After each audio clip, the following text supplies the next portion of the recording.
Right, and if I can, first of all, welcome all of you here, actually, which is, I think, the largest turnout we've had for a while, which, of course, is because we publicised that we wanted to talk about the clubhouse, and also for residents who might be watching this on YouTube.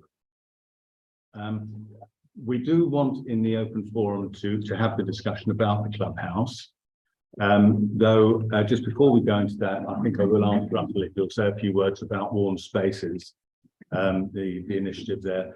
I would also mention that the Communi-tea free tea and cake, which is offered every other Wednesday afternoon, has restarted after the holidays, and the next session is this Wednesday at 2 p.m. to 4 p.m. So if you want to come down and have tea and cakes, please do. You're very welcome. The other thing I must mention is that we have publicised a community forum that the PCSO, Dave Huckle, was organising for the 18th of January.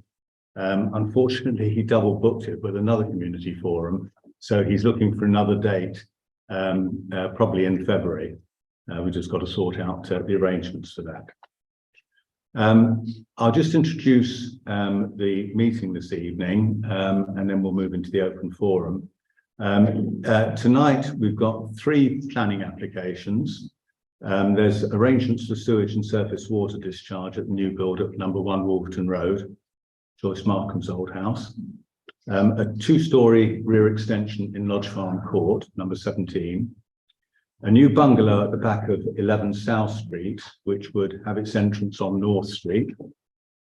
And then in our decisions that we've got to make this evening, we've got one on submitting an outline planning application, depending on how this discussion in the open forum goes for the clubhouse. So that's, you know, there is a certain momentum that we're trying to keep up on this, or to start really. Associated with this is an issue about transfer of ownership from the Allotments Association to the Parish Council, the ownership of the sports ground, that is. We have got a resolution on whether we want to take expert legal advice on MKC's conduct in connection with Carrington Grove, where, if you've followed at all some of the things we put in the newsletter, we think they've behaved pretty poorly.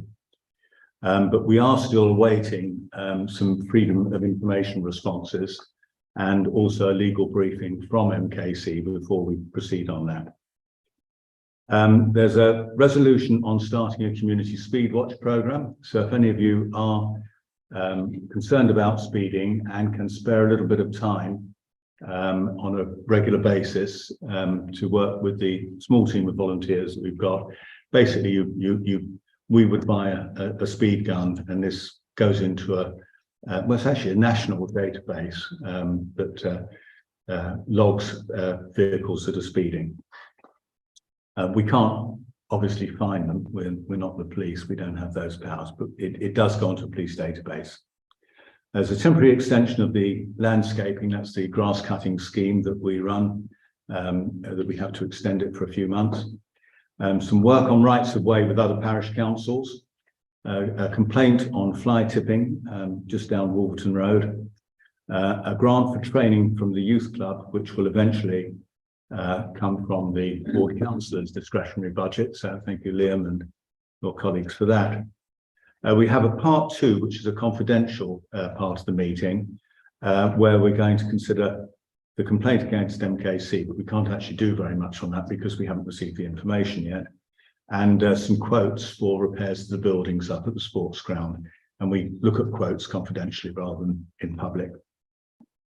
And the final thing, I would remind you all that we've got parish council and ward councillor elections this year in May.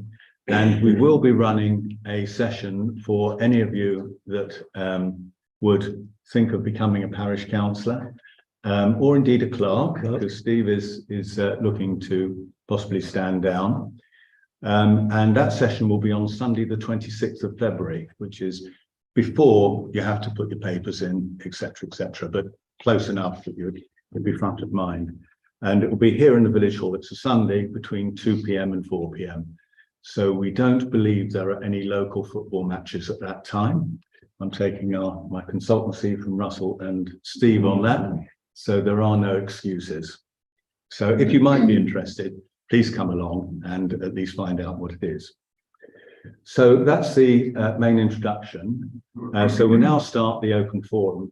Russell, would you just like to say a couple of words about warm spaces? Yeah, I would. And warm spaces are where public buildings like village halls are opened up for people that may want to stay warm and not want to pay the extortionate price for heating the house. And also they can come here and meet other people, have a cup of tea. And last week bacon rolls as well. Unfortunately, only about 4 people came over the whole of the week. I think it may be because it wasn't cold enough. So what we've had to do, unfortunately, is suspend it. We will be going back and starting more spaces again if it gets colder, if there is a demand for it. So it was pretty widely publicised, but unfortunately, not enough people came to make it while continuing at the moment. If you know of anybody you think might benefit from having somewhere warm rather than freezing, please let us know and we will restart it if necessary. I would like to thank Russell for organising, put a lot of time in, and actually personally, also all the volunteers and the volunteers, yeah. But it took quite a lot of organising and Russell's personal time in attending, I think, all but one of the sessions, which was very much appreciated. And it's a pity it didn't come to anything, but if it gets cold, we will try again. Right. So, shall we move on to the clubhouse then, which I'm sure is what most of you are here for. As you may know, Simon Hill came to our meeting in March and said that it was no longer his intention to redevelop the Carrington Arms, and he was going to put it on the market. And he offered us first refusal, but as we didn't have £1 million to spare, we have decided not to proceed with that. We did do a survey in the village, relatively small response. In fact, the response I think was lower than the number of people that have turned out this evening, but there we go.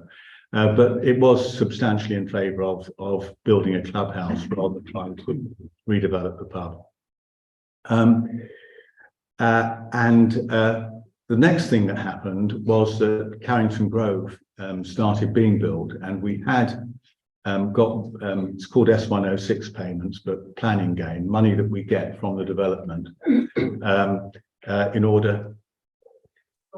Oh, Carrington Grove is the estate. If you go down Fox Covert Lane, yeah, and you turn right at the bottom, the estate on your left, the new estate on your left, is Carrington Grove. Yeah.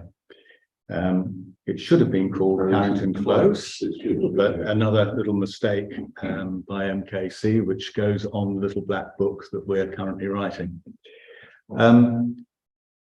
Anyway, there is a fairly substantial amount of money. I think it was indexed. I think it's about £190,000. It's somewhere around 180,000. Yeah. That was specifically put aside for this, and Steve has checked with the planning obligations officer, and they won't give you an absolute answer, of course, but they've indicated that it could be made available for fall in scope. So we are now trying to start a project to actually go ahead with the clubhouse there. We've publicised and held one meeting that favoured an extension to the existing cricket pavilion rather than a standalone new build. We have got Darren Merritt's father is an architect, and he did some of the preliminary drawings, and he has offered to help us with that. But basically, it would be a bar area capable of holding round about 60 people, that sort of number. Now the capacity in here is about 100, so it wouldn't replace the village hall. I think it would get fairly good use from the people that are visiting the sports ground anyway over the weekend, either you know, the parents when their children are playing football. We've got about, I think, 6 teams that play there, and their parents are all, I'm sure, would welcome somewhere warm to go with a cup of coffee or whatever while they're waiting. And on Sunday, you know, cricketers are known drinkers, and I'm sure they'll have an after-match drink to drown their sorrows. And so that would be the basis. But you know, we don't exactly know how much use it would get, but if we structured it in the way in which we're proposing, there would be very little cost to the parish on an ongoing basis. So it wouldn't become a burden, and it would basically open when there is demand. I personally, and it is a personal opinion, think it's more likely to be a weekend thing, that it would open on perhaps a Friday night, run for Saturday for the football, Saturday evening, Sunday for the cricket, and probably that would be it. But you know, who knows? I mean, most pubs aren't doing very much business on Monday and Tuesday anyway, so I think it's unlikely to be open then. So that's, I think, in very broad terms. I don't know whether any other councillors would like to add to that before we sort of open it up for any other comments. So we'll see what they've got to say first. Yeah. Or you move on. Okay, would anyone like to comment? I just pick up on one thing. I think if you would say that the plan was to go ahead, or we are planning to go ahead, is that what was meant? That it is going ahead, or No, I mean, if there were an outcry against doing it, I'm sure the parish council would take that into consideration. The real issue is, though, that the Carrington, I don't think is a viable premises. It's got no parking. It's a huge amount of money, and certainly we've waited 15 years before it. You know, we've looked around the village. We can't see another site that is potential for it. The sports ground has got parking, and it has got a kind of captured audience or user base in the people that attend the sports anyway. So that's really why we thought of that. But we have got on the agenda to apply for outline planning. Outline planning would simply say we want to put a building in this area, and that's about it really. And we'd flush out any problems Milton Keynes had with it at that stage.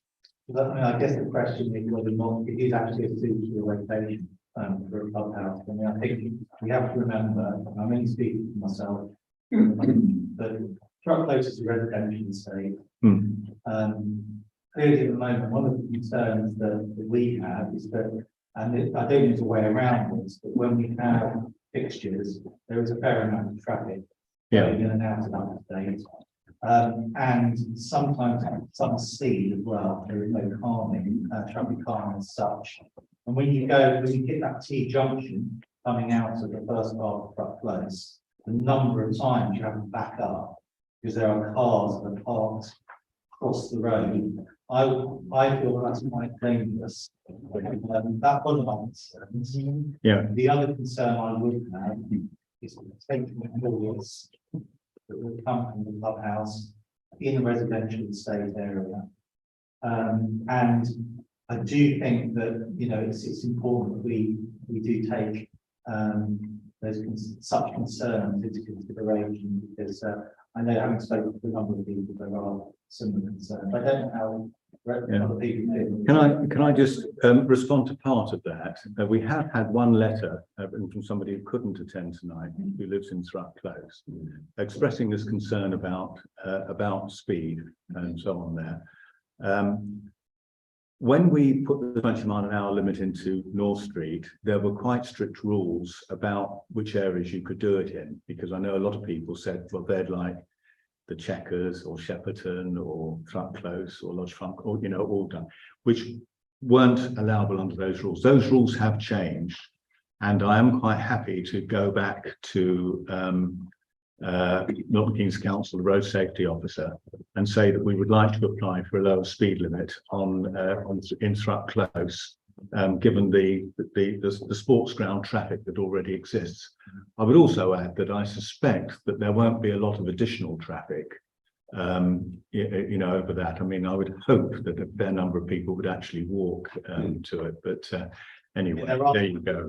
Where the car park is full. Yeah. The overstuff goes off the grass. Yeah. Or on occasions onto the curbs opposite the houses. Yeah. And again, that's another concern, Yeah. so, but I don't want to hijack him, so I'll probably stand Yeah. over. Okay, I think there's a lady over here. Well, I would agree with regards to the park, because they're ruining the fields currently, because they are going up there, which is, it might be fine with cricket in the summer, but at the moment, it's just mud marks all up the side, and you do get overspending the residential area, car parking. Yeah. The football people who organise it, I understood, I have to confess I haven't been there myself, but I have heard from others that they do try and police isn't quite the right, marshal it quite well so that people do park where they're meant to. And do not park in Thrupp Close. We can have another word with them if there is overspill, because there is actually quite a lot of parking. Yeah, it's and organisation about it. yeah.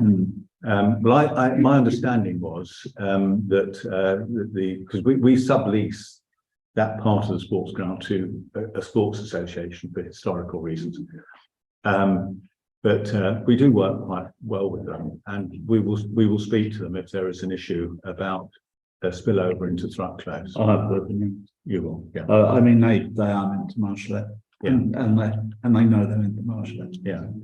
Right. Sorry. Yeah. I'll go. Yeah. Just to think, I mean, I'd like to think it would be more local, but if there were an opportunity to make some kind of parent holder, like rental parking, that way. I think actually I'd take a stronger line, which is that there shouldn't be parking in Thrupp at all associated. If residents are concerned about people coming, could it be, you get the control zone of the parking, don't you? About driveways.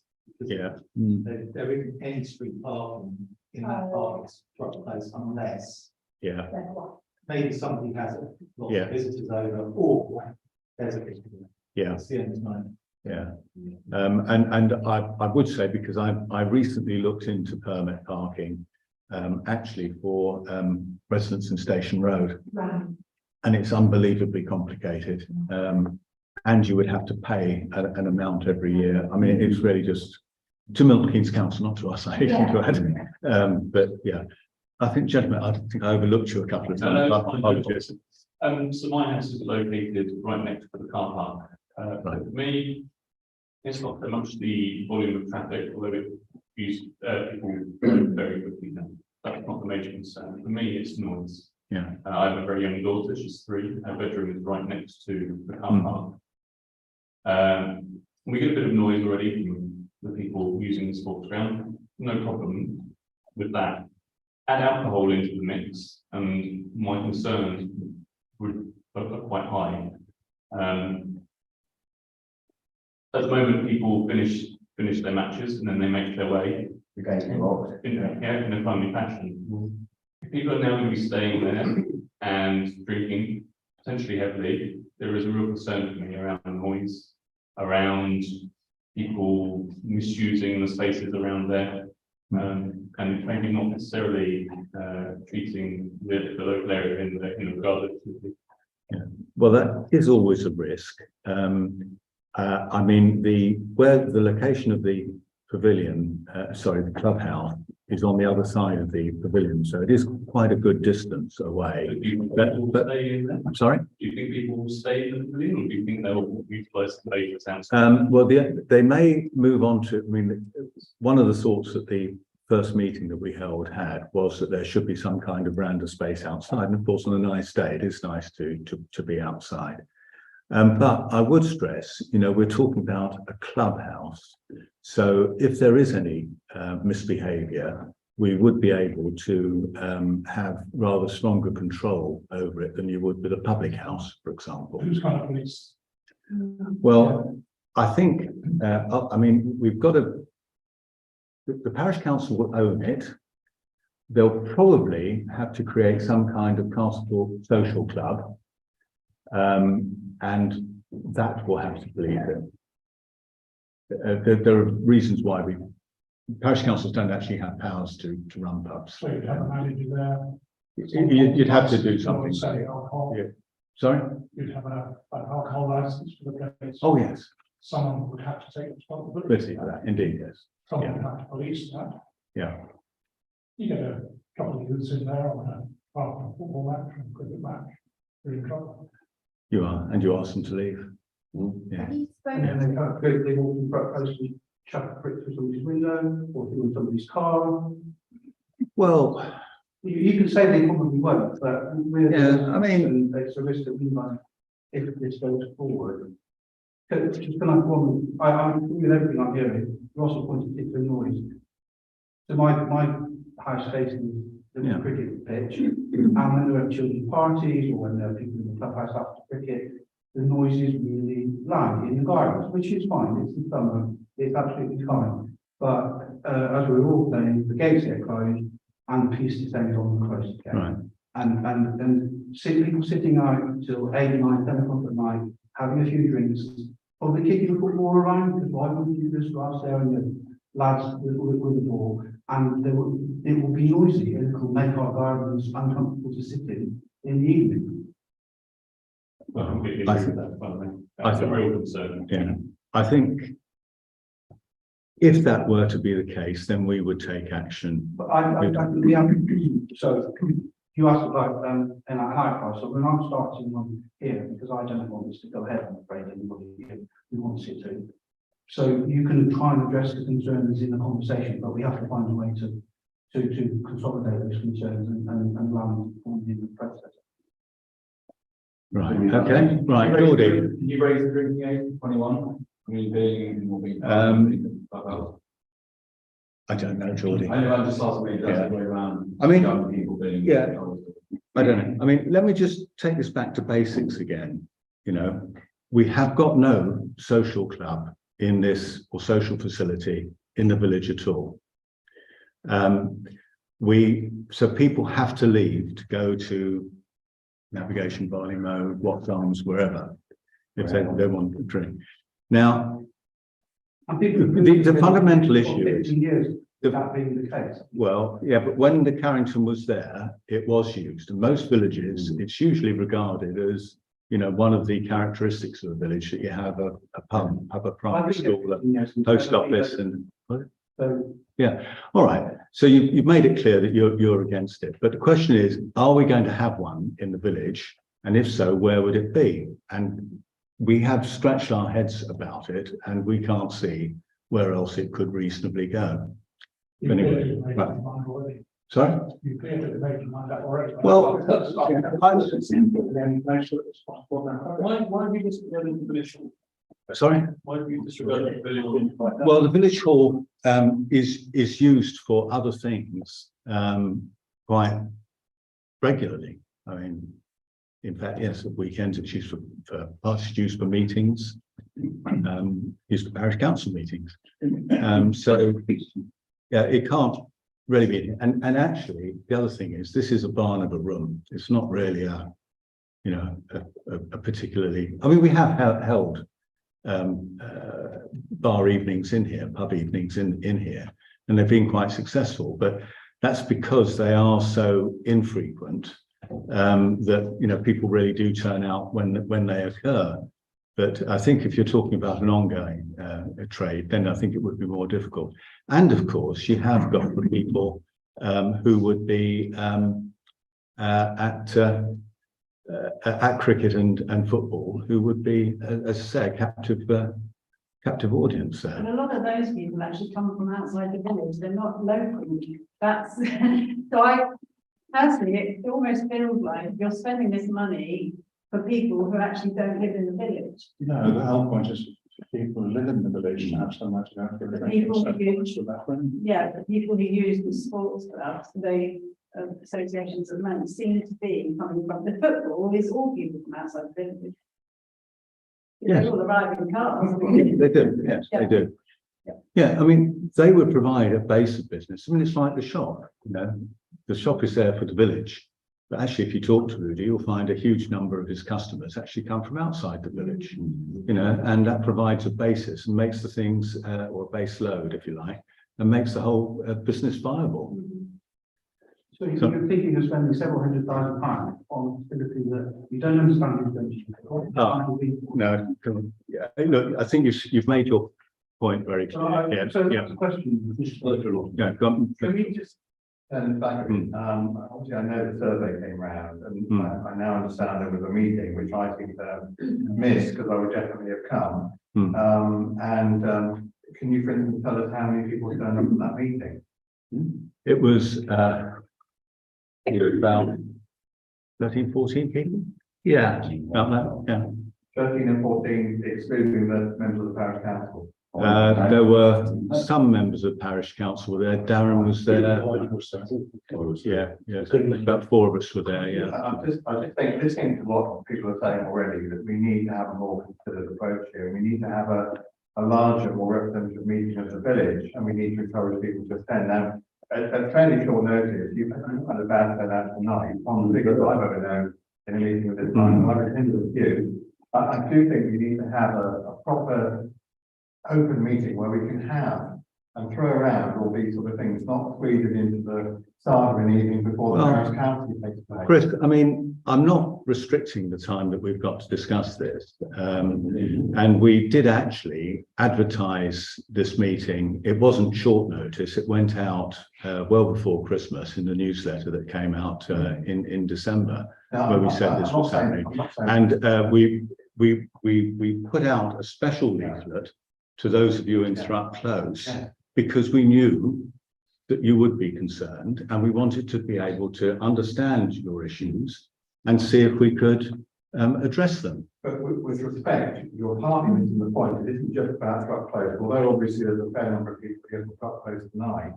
It's about the whole village, whether they want one and whether they're going to use it. Because at the end of the day, as you rightly point out, it's primarily the people in the village.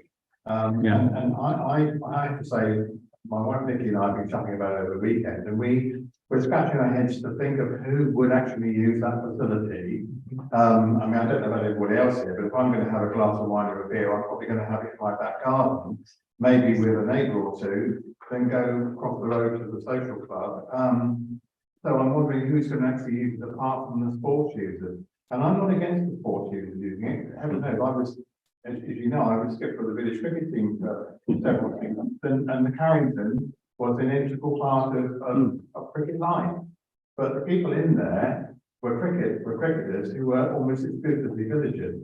That's very much changed now, and the point being made that, you know, there are a number of people who are not connected with the village is a concern. And I think also, I'm just a bit concerned really about us not having enough time tonight, and we won't have enough time tonight because we could be here till midnight and not discuss all the issues and all the rest. But at the end of the day, I think we need to have another open meeting to discuss this before it goes too much further, and that's my concern. Well, I mean, first of all, you know, I said there was a motion for an outline planning application as resolution. The fact that you make an outline planning application doesn't mean you go ahead with it. You know, we're quite a way down the track before we will get to that point. I mean, can I ask, who here is not from Thrupp? Celia? Yeah, okay. So it's mostly Thrupp people. Yeah. And what is, can I ask your view on this? Primarily, I have to go for a different thing on the agenda.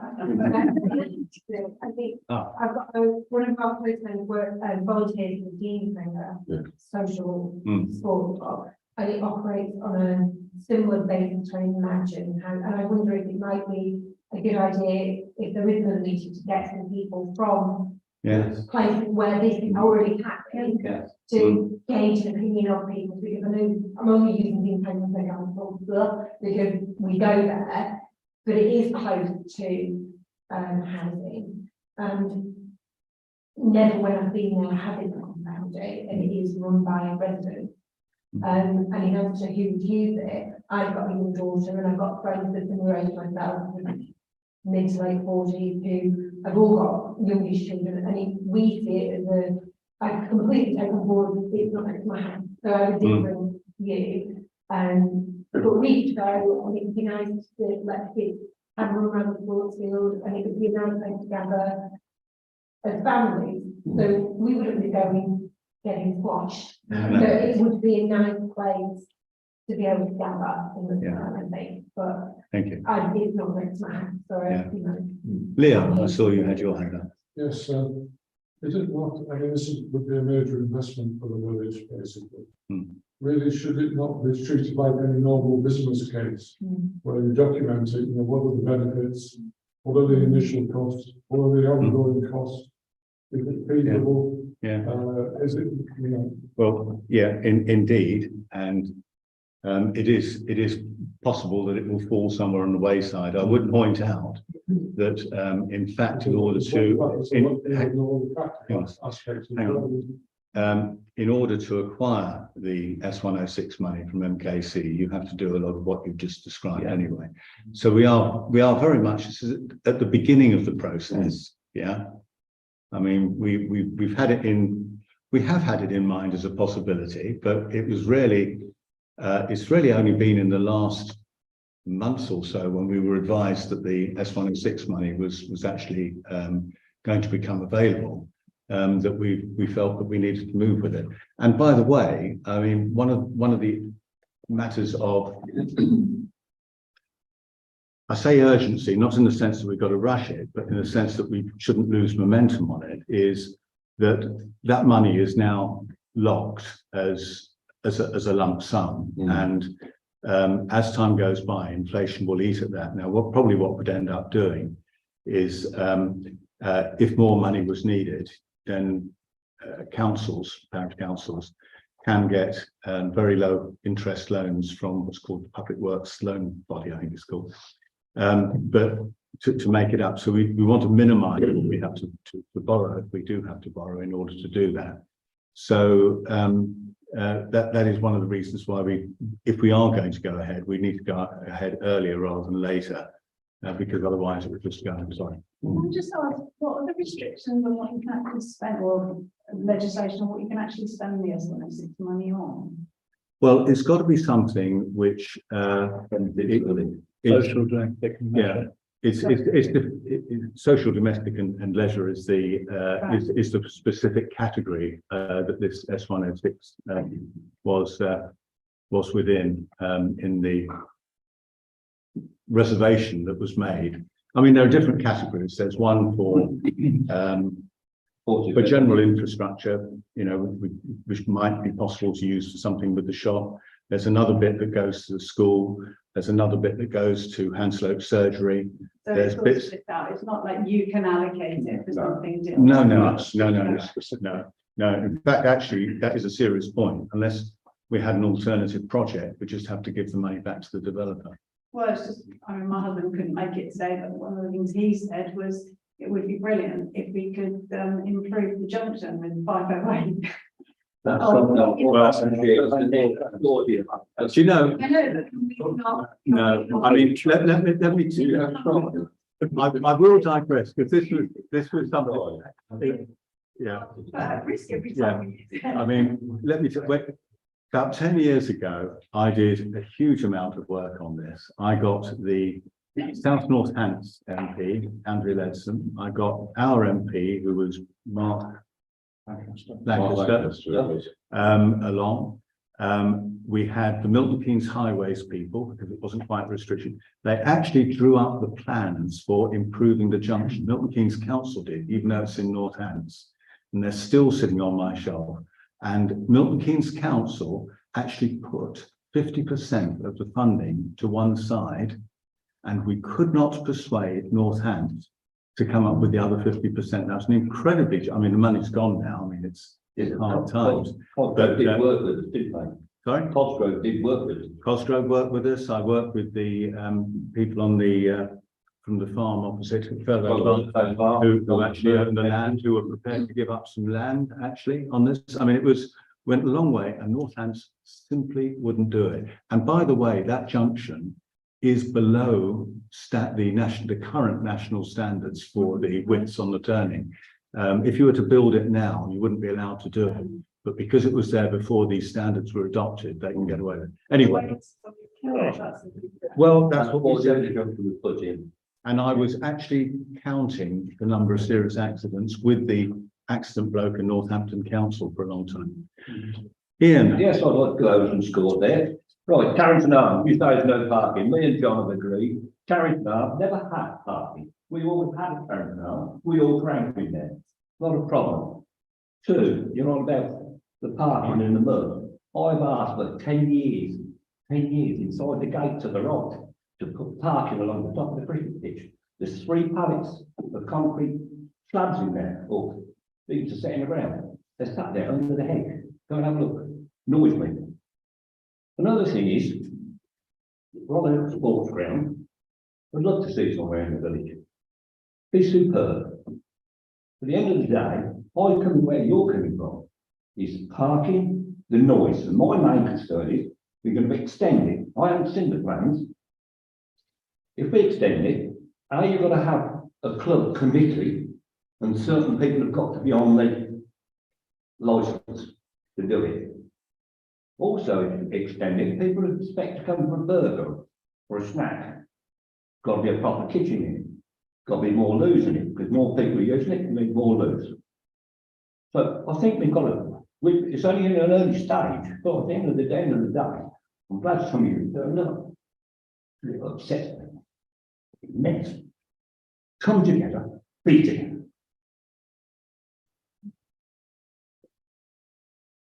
You've got to go forward as a village, not individuals.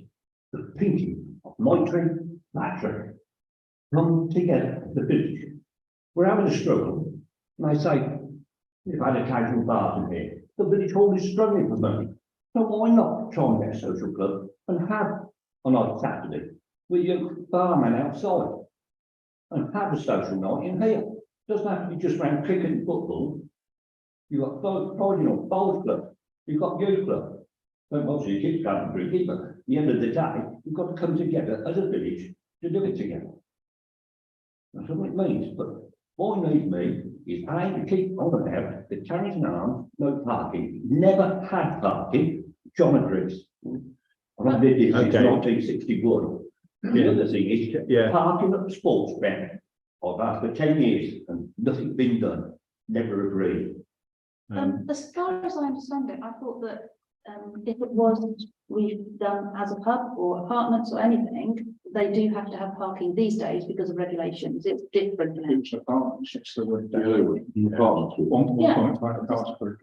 Look, I mean, Anyway, yeah, the fact is, I mean, I mean, I think parking is an issue these days. And I would remind you, you were part of the parish council that decided that we were going this way. I don't remember the sentence, but there we go. Right, is anyone else? Yes, I'd like to. Yeah. I mean, I've lived in the village over 40 years. I used to drink in the Carrington Arms. It was a wonderful pub to drink in. I can say in all honesty, all the time I was here, never saw anything other than good behaviour in a pub. I think you coming tonight and making the point you've made about the parking and about the noise is very valid and got to be addressed. But I have not seen any evidence that a village pub or a village facility with alcohol, I know everyone says let's get sloshed, there's drink and drive laws now, you can't go out there and get. So Do you always name good parking? yes, I've heard the question, yes. Yes. I think most do now, but that's an aside. What I was saying was that the other aspect of this, and you can forgive the parish council for trying to push this on, but when the parish survey was done, and you'll have done that within 15 years ago, you're talking about 8 years ago, 9 years ago, the #1 request from the entire village was to have the publicly open Laura drinking facility. And that's why the parish council has tried to smooth a path through this. I think coming along tonight is huge because it influences what happens. And you all need to be satisfied, should it be there, that it's going to be and meet your needs. Someone raised, I think it was, we raised about parking there. Can't see any reason why it's not resident parking only. End of. What's right? Throw. Yeah, no. Resident parking only, nobody else, just residents. It covers everything you're not, you know, that can be enforced. There's been a police thing. Okay. I think when we're talking about the volume of cars, we're talking about the speed at which they drive through. Yeah. I don't think anyone here is suggesting that they're cluttering up the streets. That's the point. I thought. Okay, well, look, that would do. I mean, So- on speeding, I've already said I will talk. I've had a written submission from one of your neighbours. I will speak to man's name is Keith Wheeler, the road safety officer, as to whether it will qualify for a lower speed limit, and we could also consider some form of traffic measure if that was going to be. Do you know, I actually like a hump, but the problem is humps do make a noise, by the way, for the houses that are next to them, so you do have to be a little bit careful with that. But yeah, sorry, We don't come. you don't like that. Okay, all right. Yeah, but I mean, I really do suspect that speeds. All right, okay, go on, Terry. I'm hearing you're trying to hit a balance argument which I understand. And I hear a lot of objections. Not hearing anybody who isn't on the committee actually standing up saying, we really want this open. I don't see anybody from Well, yeah, they aren't here, but I can promise you that they have. Okay, so then I think probably with Chris on the public meeting, because perhaps we hear the opposing views coming out a bit more clearly. Yeah, well, the reason that we are all here was because we've let you know this is happening and wanted to get you here to hear what you had to say. Yeah, Because it's very just through the course of today, we realised what was happening, and for whatever reason, many of us missed the original notification for the first meeting. So if there was a first meeting, we might have been there. Yeah, but we did publicise this meeting in the newsletter back in December. Yeah, I mean, Yeah. exactly. Yeah. Thank you, John. Yeah. Yeah, We're not being critical of the meeting we held at short notice. Yeah. I think it's probably because we've missed the trick in terms of the fact that we didn't come for the first meeting when we should have done. And all I want to do, if you like, being a good defence lawyer, as I've been for many years, is I want to understand the case of the prosecution and for the defence. I want to hear both sides. I want to make up my own mind, in this case, for the benefit of the village. I haven't got a particular view on this at the moment. I want to know more about it before we proceed too much further. And that's why I want to hear from the meeting. Yeah, I mean, I understand, and I don't have an issue with calling another meeting, Chris. I tell you though, I'd be surprised if more people turned up than have turned up this evening. Other interested parties should be here. We should have people from the sports club. We should be able to ask them questions. It isn't just about the villagers. It's about the other people that are going to benefit from this facility that you want. It is supposed to primarily be for the village, Yes. but I appreciate that other people will benefit as well, and rightly so. Being a sports person myself, as I said earlier, it is part of the sporting life to have a facility afterwards. I'm not against that. I just want to know more from the interested parties involved, and I think the lady over there made a great suggestion that if we can get 1 or 2 people from other villages to come and perhaps reassure. No, I think the us- suggestion was that you went and saw what it was like in the other village, wasn't it? Yeah. Yeah. Which village was it? Deansanger. Yeah. Okay. All right. Is there any other points posted? Okay, I've recently moved to the village, Yeah. and when we were in the process of buying a property, we would come up on weekends and have a nose and have a look at the parking and sports fields, to see the fixtures, and we thought, I go, it's okay, there's not a problem on that road for parking. And we've invested in the village. If I knew it was going to be this, I would have bought a house. I would not have invested in this village. I do not want to live next to a pub. Well, it's all right. Okay. Okay, I don't think that question was all moved at the time, but Yeah. it does bring a lot of antisocial behaviour, and you are going to be looking out your windows. It's 11 o'clock, they're going to shut them in there. Are people gone home? Is there still people kicking about outside, having a smoke? Kids, youngsters. I live on the canal, I lived in Milton Keynes, I lived all over the place. And there's some romantic parts to it. I can't understand why you want to mix children's sport with drinking again. It's not. The strongest to put that team. It wouldn't be. I mean, I think. About you hanging around when the world will allow. It's not right. It's a club. Yeah. There's a young gentleman, except I moved here a year and a half ago. There are a number of people who definitely want to have something in place to meet and congregate. You can't go to different gardens or here. You want to think like this, what you think I've never seen it. But you know, it's good to people, right? I think you understand your position of noise and that's something we have to get around and figure out. It's got to be regulated, and I think that's what I'm hearing, that it can't just become that hot where 18, 17-year-old underage things are going in. But I don't think that's what the parish council are trying to build. I think it's stuff, you know, if we want to meet with friends and we've all got kids, the best in the world, people's gardens are really big enough. So you're driving out to the village to meet with friends that live in the village. So, you know, you've got to get in the car with environmental issues. That, you know, it's not just about giving some 17-year-old lads and girls somewhere to get drunk on a Saturday night. It's about bringing the village together. And, you know, I live over there and, you know, we're a stone's throw from the village hall. We still have parties that can go on, so they have lunch, 12 o'clock. I can count on my fingers how many times I've heard it. But people will be understanding, if in the summer, during the summer, they're not going to sit inside the confines of the building. They'll sit back. To be fair, I really, in the summer, in the parties in the summer in the village hall, they're not actually in the village hall, they're in the garden as well. Yeah, no, I think. But I give it and I live, you know. All right, look, I'm sorry, can we, what we'll do on this is we will approach Dean's Hanger and see if someone can talk to us about it. I mean, about whether that noise is going to create a problem. Are there any other points? We've had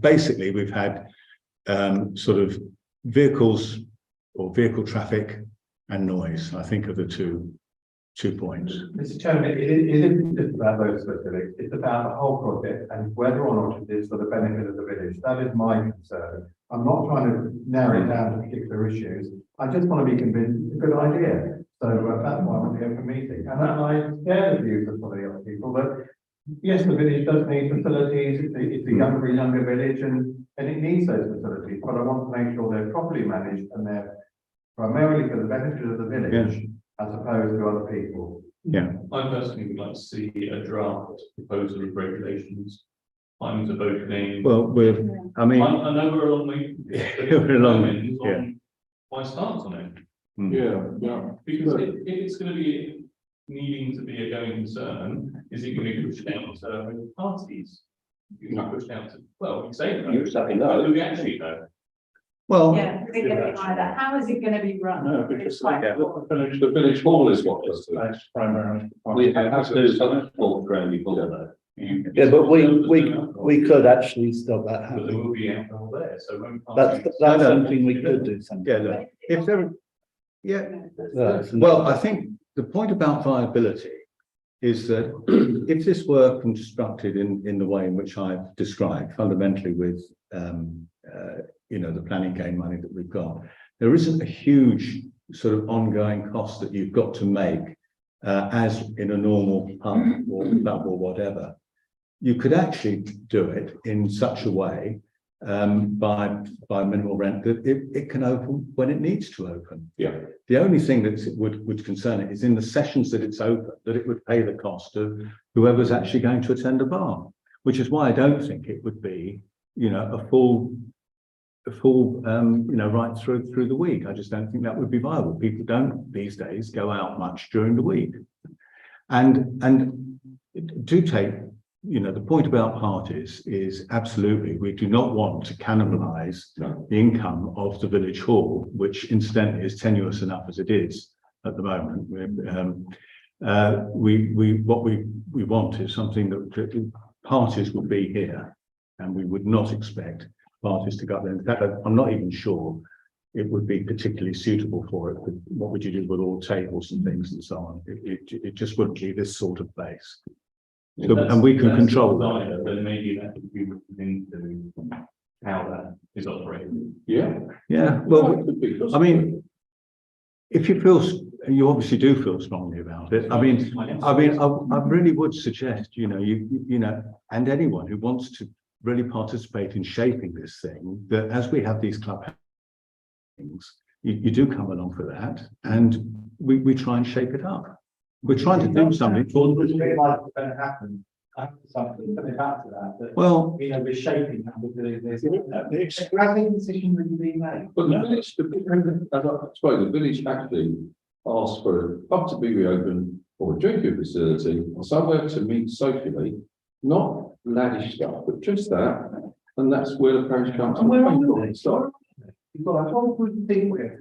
I'm sure we could build a strong case again, and I'm sure we'll do that through what planning process we can explore. But you know, where people really I've got to tell you, this is human nature, that the people who object will turn out. The people who are supportive, by and large, are quieter. But I do thank, you know, those who've actually come here and spoken in favour. So I think we probably are there any new points?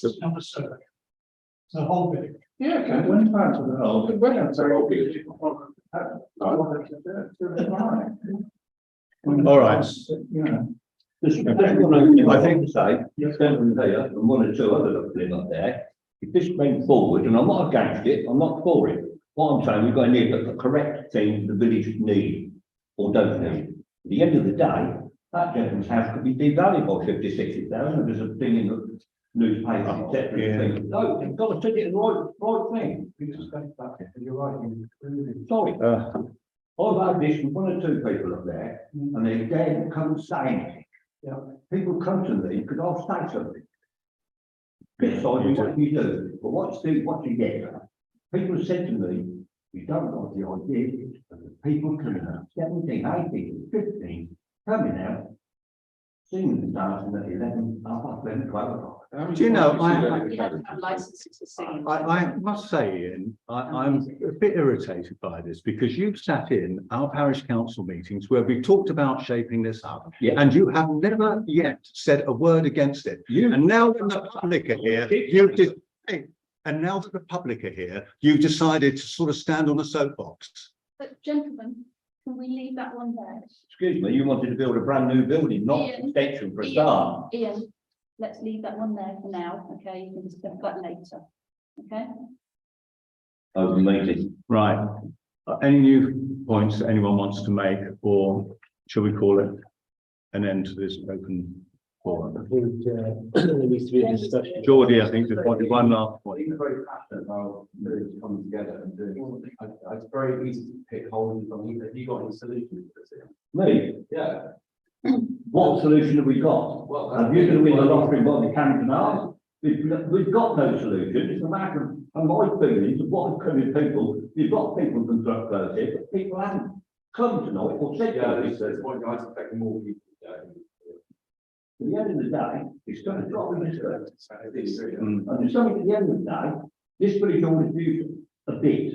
It could be used to a different manner now, if necessary. All right. Okay. Some of the 190,000 do something here if necessary. Right. Let's call it a day now on this. I think we've covered everything that we can. So thank you very much for that. I know there are some other subjects that people want to speak about. So I think what we will do, what I would suggest, you presumably want to talk about 11 South Street. Yeah. What I propose to do, if it's okay with you, rather than sort of split it up and you speak now, is we'll move into the meeting. I'll adjourn the meeting when we get to that item, so you can speak actually when we're about to discuss it. Okay. And same with you, Leo. I mean, Yes, You presumably you're here on the, I'd like to make some comments to councillor about item 7.2. yeah, Yeah. we can do that actually when we get to that point, okay? You'll So- suspend the meeting. I believe. I'll suspend the meeting. Right, so now let's, Everybody's welcome to stay. If they want Yes. Yeah, Jenny, but yeah, it's on the main agenda, when we so get we'll to the discuss. agenda, we'll Yeah. suspend the meeting as in a private meeting, but don't leave it to it. That's. Right. But yeah.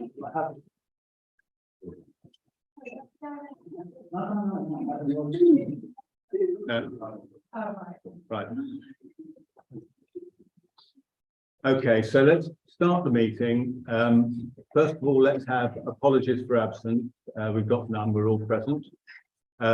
Declarations of interest by councillors in any items on the agenda.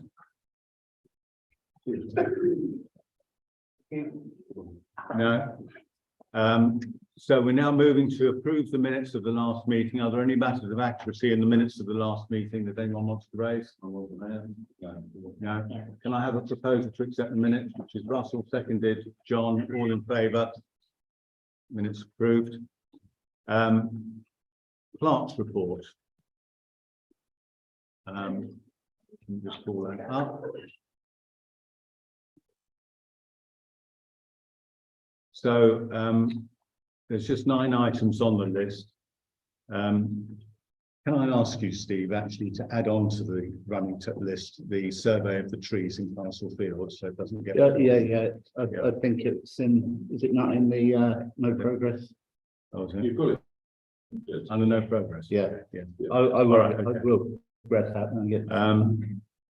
I think, are there any comments on, I'm just running down this list of items in the clerk's report. Yeah, I've got one thing, Chair. Can the parish council please endorse my stance on this complaint we raised about 41 Shepperton Close and then replacing the carriage door with a casement window.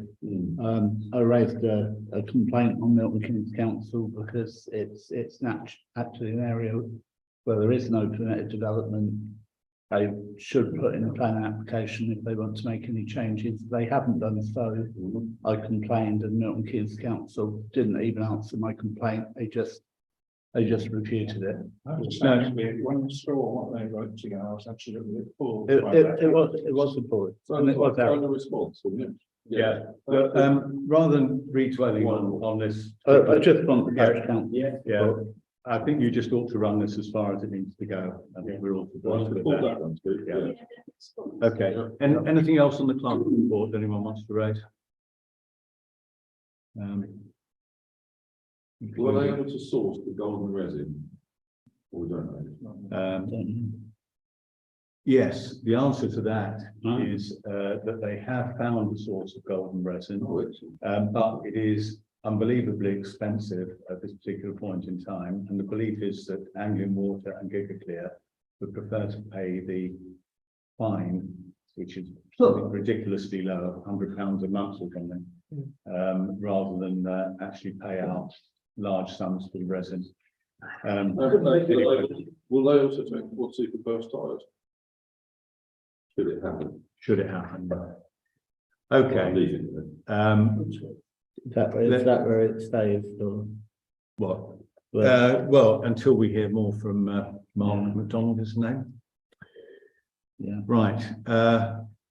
Ward councillors report. Liam, is there any great news from the City Council? The disaster of Christmas, where Milton Council took council tax payments from some people early.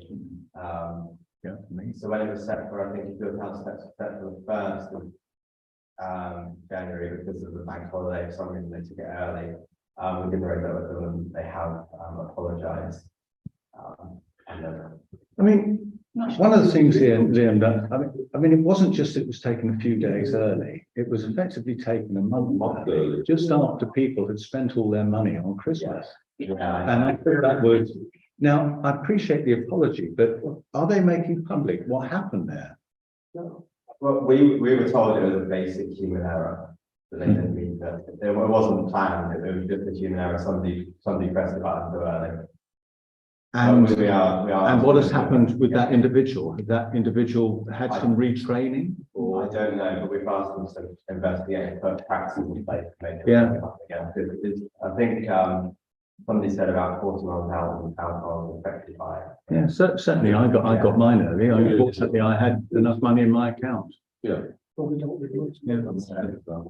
Yeah. Can I ask, is it legal to do that? No. But no. So they don't get any redress whatsoever for what they've done? Well, I think They have offered redress. They have offered to pay any costs that individuals pick up, though you do have to find proof of it, which is, you know, a bit messy. It's the angst really of if you have had the money taken and you've got to sort out your accounts Well, at that time of year. money takers, but I'm okay. I'm Yeah. living sort of on a shoestring, but there must have been people who must have anxiety problems. Yeah, well, we would be interested in hearing that because, as I say, I do think either it's something which is disciplinary or it was genuinely human error, in which case there ought to be some retraining or something done and strengthening processes to avoid it happening again. yeah, that's what we Yeah. have asked to do that. So, hopefully, yeah. Okay, We'll get that. any other great events? That was the main thing, really. Obviously, the draft budget for next year has been published, and you can make comments on the council website now. I haven't seen it. Can you just confirm that because we're going to come on to discuss it ourselves, is the proposed increase in council tax 4.99%? Yes. It is, yeah. I thought it was, Because the math that you do. Yeah. Yeah. Okay, thank you, Liam. Right, moving on to planning applications. 5.1 is just the drainage for 1 Wolverton Road. It looks, Is there a map on that, Steve? Or not you, yeah, there is. Yeah. Did I not? No. I thought I did. Yeah, We'd like to see that. well, I'll get yeah, they're basically dropping it into a manhole which is on their side of Bullington End Road. I didn't even realise there was a manhole there, but anyway, they're dropping into it there. I did, you put some of the 5.1 on it. What they could do with 5.1? I'm sure it's in that. No. You got some of the 5.1 written. I've got one here. Yeah, I'll give you a copy of that. Is that the drain that goes down to South Street or down to? It goes into the storm drain, it goes into the sewer. Yeah, it's a single drain. It runs down Bullington End Road. It picks up at a junction on North Street. It runs along North Street. There's a junction at the top of South Street. The bulk of it goes down South Street, round to by your house, where it either overflows in your garden or goes into a pipe across the road. The other end of South Street. It's going to get more sewage floating down. Stormwater should not go into. I know it shouldn't, but they haven't got the facility here. We get. Anyway, so rather than dwell on this, does anyone have any comments on it? I wouldn't have thought. No. Okay, no comment. The next one is the reduction to some trees in Castle House. They're just reshaping some trees. Any comments on that? No. No objection. 5.3 is the erection of a 2-storey rear extension at 17 Lodge Farm Court. I think I put the drawings on the file folder, didn't I, for that? I mean, to be honest, I thought it looked quite nice. It basically replaces a conservatory. Yeah. Yeah. Any comments on that? Yeah. No. Okay. Right. We now move to the erection of a single-storey 2-bedroom house at back garden of 11 South Street. At this point, I'll suspend the meeting so members of the public can speak. So, hello. Hello. We have posted on the planning portal already. Yeah. And we've probably objected. Is this, are you the person that sent a copy of your objection to the parish council? Yeah. Yeah. Where do you live? 9 South Street. At the back. Next door. Next door. Yeah. So, we object on many levels. Yeah, The first and foremost is scale. These are the people that live the other side. Yeah. And the floor plan is almost identical. So for the space that it's being built in, it's just twice as large. It leaves very little green space to take up pretty much all the green garden. And it leaves not only a small garden for the property that they're proposing, it leaves an extremely small garden for the existing bungalow, which in our view therefore reduces the saleability of that bungalow because the plot is so small, who's going to buy it when they can't build a decent sized house and still have a garden. yeah, The amount of green space that's going to be retained is dwarfed by the parking and hard services that they're proposing. From our personal point of view, there would be parking all down the side of our garden. So our garden would go from a beautiful private space that isn't overlooked. sorry, go down by the side of your. Yeah. So we're in the red brick semi, Yeah, next door to Greeley, and the proposed parking is coming from next door to Lucy through, and there's two parking spaces running along the side of our garden. And then Right. when we look out the back of our house, we would be able to see in every single window that's back there. They should be able to see into our house. It really depends on the environment. yeah, He put in proposals for this, but he had planning permission on the now derelict farm yeah, for yeah, what, 15 years. 15 years, He yeah, put into maybe part of 6 planning, 3 parking spaces, one of which is completely across the street of the Yeah, architect. yeah. We have asked for an independent survey. yeah, okay, good, yeah, He's not doing anything to build that he already owns. yeah, So why on earth he should be allowed to build yeah, a new property right in the centre of the village yeah, when you've got 3 properties doing nothing with is beyond me. yeah, Really, I just think okay. it's ridiculous. I mean, did you want to speak as well? I second every single one of those sort of motions, and also can exclude huge amounts of natural light from the office where we work 4 days a week whilst we're working from home. And yeah, Okay. the height. Yeah, okay, we'll come back. It opens it up for dormers in the future, you know, he's put a pitch on it, he wanted to do shallow originally. He put the pitch, in my view, so that whoever's buying it, the dorm on there, and then, you know, it's overlooking more. Yeah. He's put in, so we've got 5 parking spaces, essentially, as part of this planning, and then he's put in a wood burner. So environmentally, we all know that they're playing these days, and it's going to be sort of, it's in the centre of people's houses. Yeah, It's okay, right, so you put that in, I mean, right, and does anyone, any other member of the public, no, we'll start.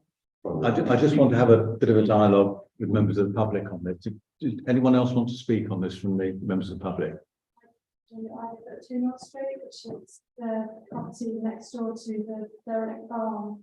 Right, And having looked at the footprint of the farm, it's probably within a couple of meters from the corner of our house. yeah, So, and the driveway would be coming along our fence. yeah, And like obviously when we bought the property, we were advised, oh yeah, the house going to be opened and the barn's going to be converted. And that's absolutely fine if the barn's converted, we're expecting that. But to have a property built like right where our garden is, it's going to block out the light. But he wants to build a property like that's going to impact on 4 people's gardens. And he's not doing anything with the barn and the hut, and it's absolutely so yeah, so Have each of you complained individually? I noticed in my yeah, slides on, you know, I'm not friends and Yeah. yeah, well, I mean, this is a matter of planning, planning applications are decided based on planning policy. And planning policies are published by Milton Keynes Council, and there's something published by the government as well. And basically, it's meant to be in line with those policies. If it doesn't breach a policy, then you know, you can normally go ahead with it. And incidentally, our neighbourhood plan is now one of those policies. So you can look at everything that it says in there.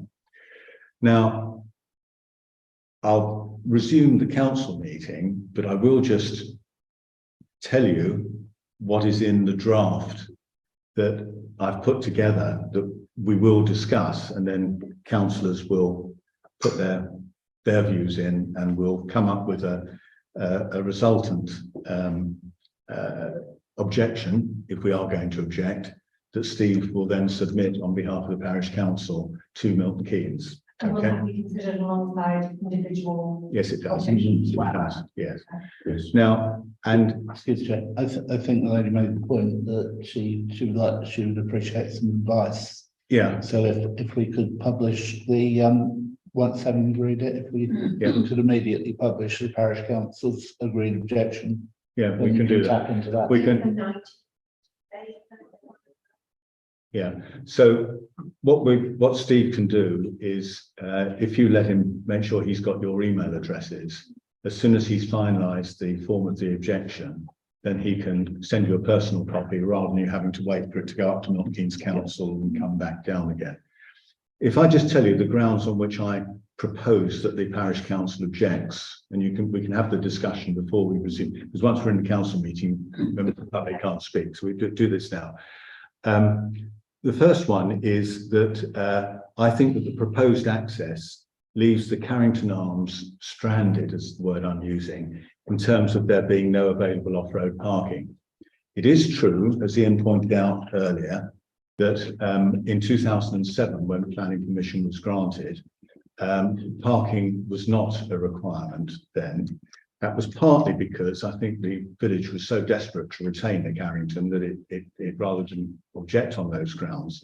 But I think it may also be that the planning policy associated with parking spaces actually hadn't been developed at that time. I think it's something that has come in more recently than that, because the whole local plan was redone in 2017, I think it was.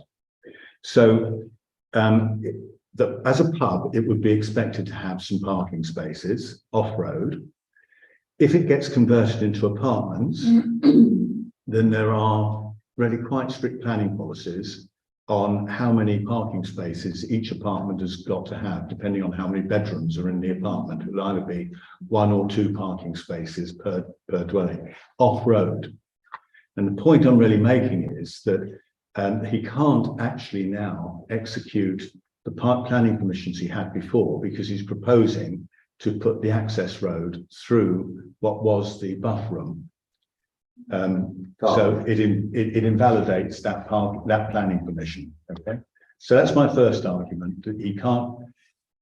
There wouldn't be parking. So nothing. Well, They can't be public, it can't be flats. Well, it can't be either, unless there is parking provided, and the only place for off-road parking is at the rear. So he's got to come up with some plan of scheme that would have to provide parking. So that's the first point, and that is a planning policy ground. So you have to object on behalf of planning policies. You don't have to quote the planning policy.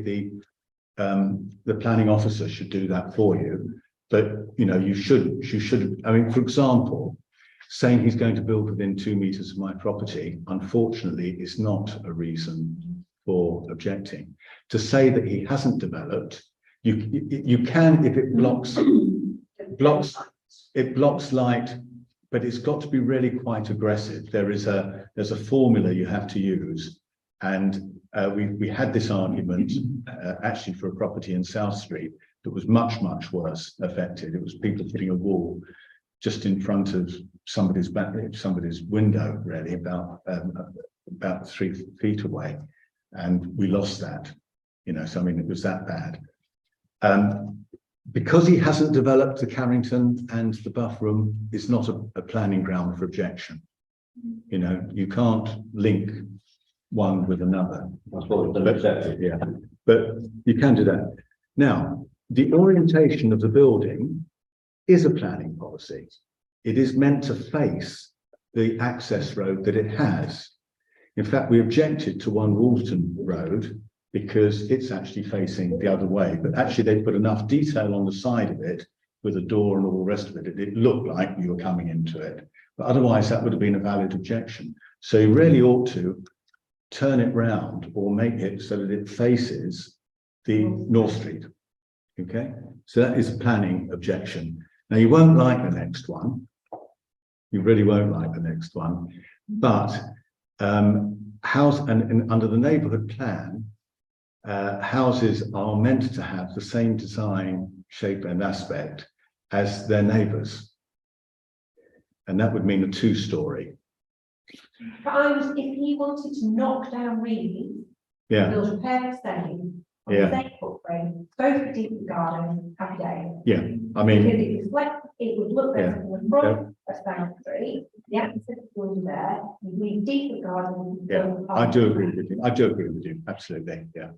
So, but anyway, that's another objection. Then that's based on the planning policy associated with the neighbourhood plan.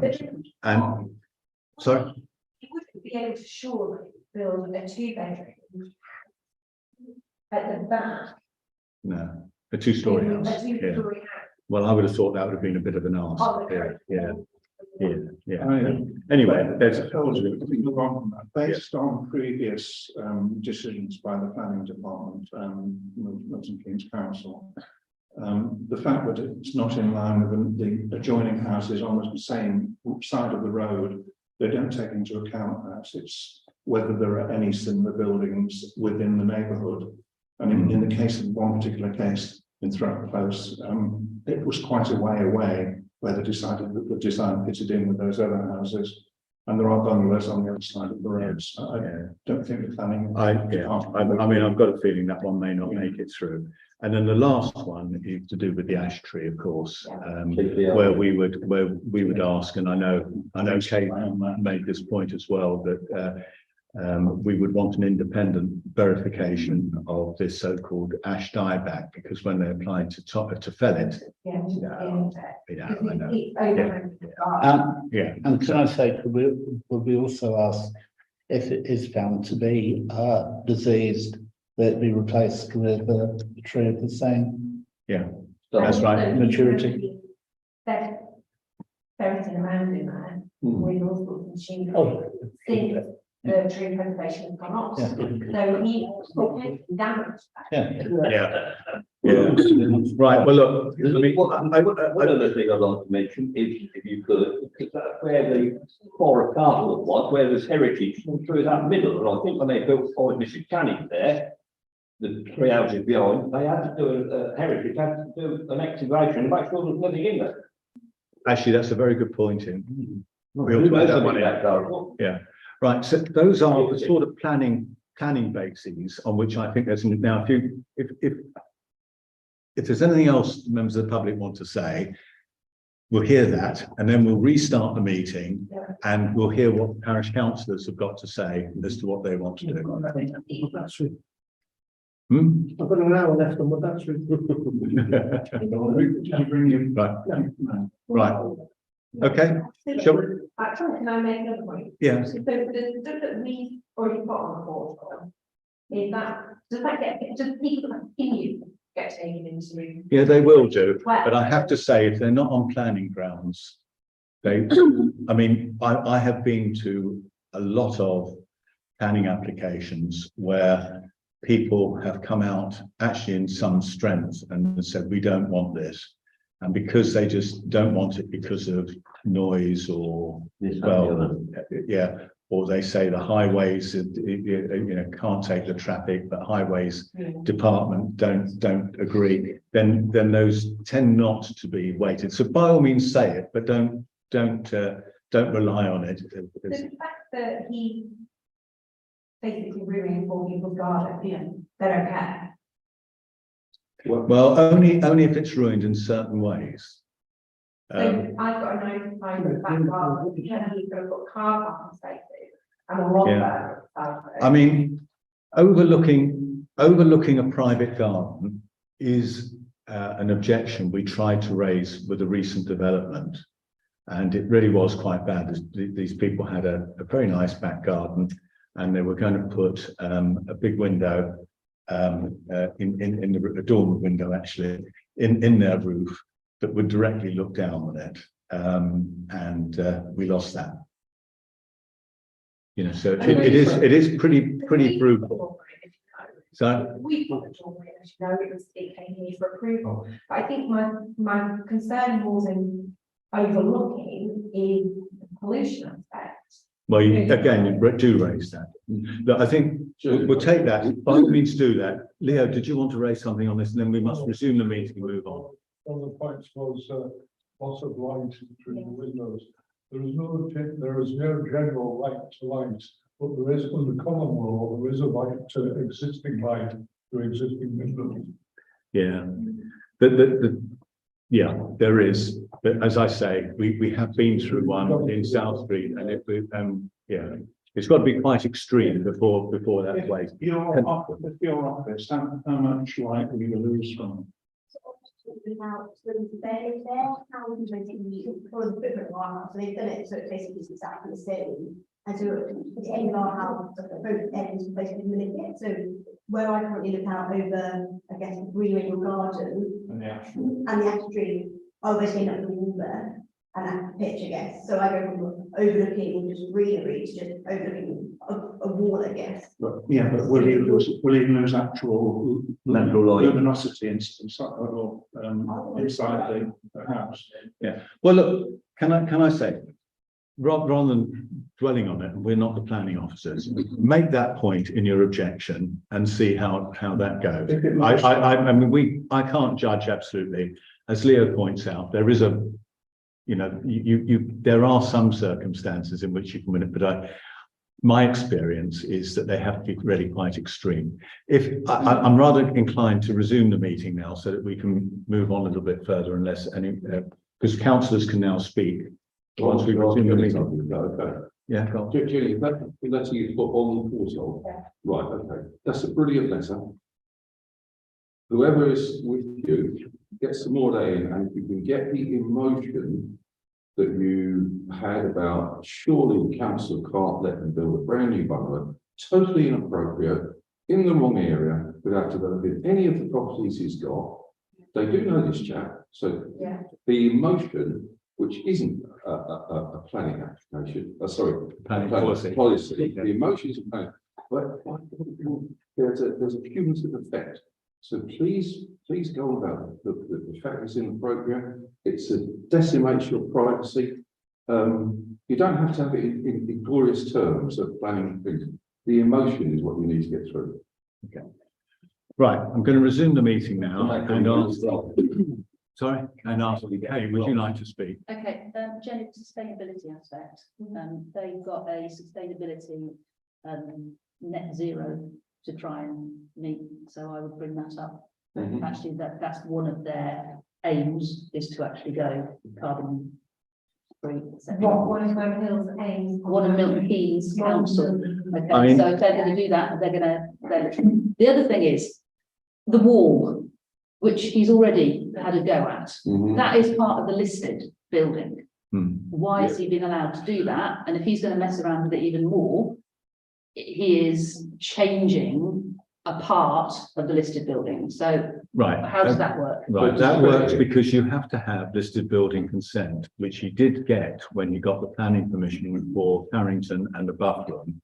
And part of that consent allowed him to make that hole in the wall. And actually, it is only that hole in the wall that allows those planning applications or planning consents to remain valid, because otherwise they would have lapsed after 3 years. So is he going to keep that in the same place? No, it's going to move. Okay, so he's going to have to knock some more of them down. Yeah, but he's applied for a new listed building consent. That's the way it will work. That's the way it works. He's going to move the entrance further up North Street. He's moving it next to. One of the reasons he says that is because the existing wall, when it's got the existing entrance, is falling down.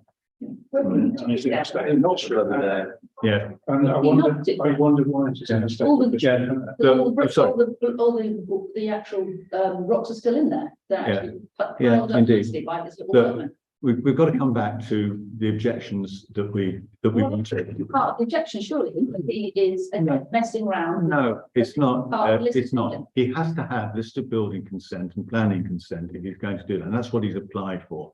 If you look at his planning application, as Russell says, he's moved the entrance gap along next to number 2. And I mean, that's just what he's done. So that's what we have to say. That is not a check. I mean, can I just start with the draft that I sent round? I'm happy now, given what Russell has commented, that we strike number 3, which was the 2-story one. Yeah. Because I don't think that will work. So it's basically the lack of parking, the fact it will leave the Carrington stranded, that its orientation is wrong, which actually is the same fact as looking into number 9's house, because the windows are now facing that way rather than facing onto North Street. And the ash tree, which I think we're all pretty much objecting to. Now, does anyone want to add any other planning policy objection to the parish council's Unless there's any heritage. Sorry? Unless it's any. Oh, and the heritage, we also want, you're quite right, Ian, an archaeological survey. Remember when David Scott was knocked down, the cottages were there, and they had to dig out from behind there. Yeah. Now, actually, the other point about this wood burner and so on that we could put in, Carrington Grove has got entirely heat exchangers for heat pumps. So we could say, you know, we would expect, you know, with a new build house, that it has heat pump to meet the council's target of zero emissions. Zero emissions. He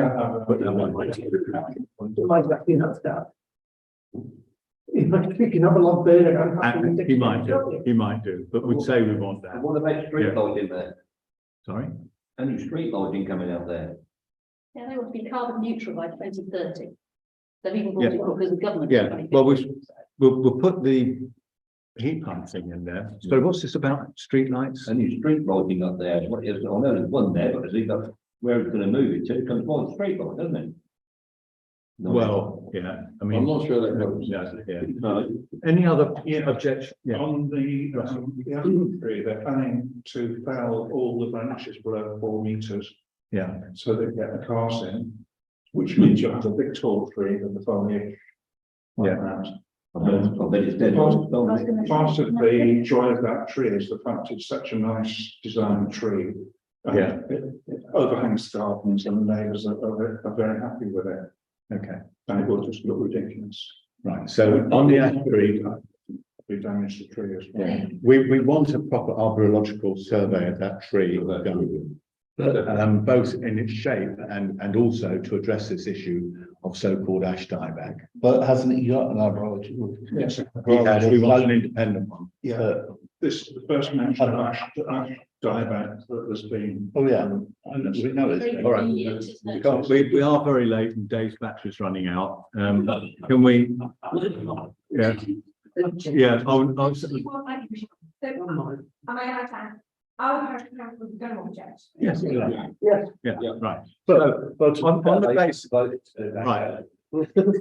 Let's draw this one. So we've got the objections in my draft, excluding number 3, plus the heritage, plus the ash tree, plus the sustainability on heat pumps. There should be, actually vehicle charging points as well, I think. They will. We'll have to put one of those in. Actually, that is now planning policy. It's Okay. not in the planning commission. Isn't it? Oh, well, in that case, throw that one in as well. But I think, Parking. They've got to be parking objection. well, the parking, I think, Jenny, is to do with the buffer room. I think that's the buffer room parking at the bottom. And then his parking is up by you. Yeah, Which is that. yeah. Okay. By the time they turn the house round to fitting with the regulations under Plan MK, there may not be enough room. No. Well, in that case, he won't be able to build because he has to provide the parking spaces. All right, are we all done on that? Have we captured everything that we all want? We all So unanimous? Unanimous? Yes. Right, so it's unanimous objection on that. Yes, On those they grounds. are. Okay, right. Now, let's, I think that was one of the more difficult ones. So section 6, can we just move through that? Any comments that anyone wants on any of those before we go on to resolutions? Section 6, for those of you who don't have the agenda, is just reporting back on previous planning applications, which are either approved or in progress. They're mostly in progress, I think, still, aren't they? Yeah, I mean, if they're on here, they're still in progress. If they're approved, they come up when they're either approved or denied. Yeah. There's this 6.3 actually on here. No, it's not a lot to do with us. Accessing the 508. Yes, Yeah, that's that's the the- huge industrial park in Yeah. Castlethorpe. Further. Yeah, Yeah, Yeah, it's which- discussed. at the meeting. yeah, which we have submitted an objection to, Yeah, we've got. in line with Cosgrove. Yeah. Right, okay. Yep. In that case, we'll move on to section. 744 square meters. Yeah, it's big, yeah. Right, move to section 7, then, public excluded, part to discuss, basically the quotes that we've got. I propose it. All in favour? Yeah. All in favour. Right, move on, 7.2. Right, I'll suspend the meeting then. Now, actually, just before I do, I just do want to make a very brief statement, Leo, which is we have not received, as we should have done, the Freedom of Information material from Milton Keynes, the second batch of Freedom of Information material from Milton Keynes Council, nor have we received the council's summary, which was promised to us before Christmas, because they are basically incompetent. So we are not in a position really to progress, at least what I'll be saying in part 2 when we get to it. But I mean, it's a non-point, if you see what I mean. We're not really in a position to progress the complaint, and I suspect we're probably not going to be in a position to progress this either at this stage, because we can't really go forward with the barrister when we don't have a brief to give them, because the one that you gave before is substantially out of date now, and will be even more so once we get this material from MKC. Having said that, let me suspend the meeting so that you can speak on that. Yes, this council is using the judicial review process, which is much more comprehensive than other processes in terms of assessing whether a public authority has not done their job right. We had a planning steering group meeting there, which was discussed. I think it is to understand it, it's a very complex process to get into judicial review. You effectively have to get a barrister to put the case together, which looks as though it will stand up, which is, and the process that you go through is much broader than just looking at the planning permission and the S106. It's everything, the whole life cycle.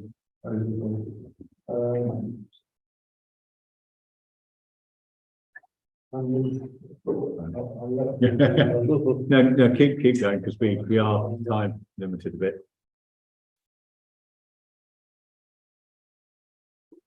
Yeah. The basic, I'm sure you've read all the stuff I think out.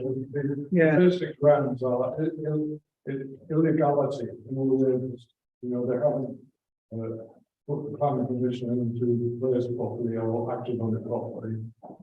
Irrationality, and we've had a fair amount of that. And the key one is procedural impropriety. And I think looking at the material used prepared as potentially following the local ombudsman objection. Yeah. There's a load of that, isn't there? So I think it's likely that in this particular case, there would be grounds for a judicial review, is my opinion. Now, you don't necessarily have to use that, but the fact that you get one from a barrister is very useful, because the council has already taken legal opinions, but they were for generalist solicitors. And really, they didn't tell them anything that you couldn't find out on the website, if you're quite honest, in terms of the breach of the best one or six that are actionable, et cetera, et cetera. So what you're saying is you want to wait until you get the next period. Well, what I think let me try and split this into two bits of response. The first bit is we're not really in a position to instruct a barrister at this stage anyway, because the material that we've currently got, which was prepared probably 6 weeks ago or so, is substantially out of date. And would have to be revised quite heavily before it could go to the barrister to ask for an opinion.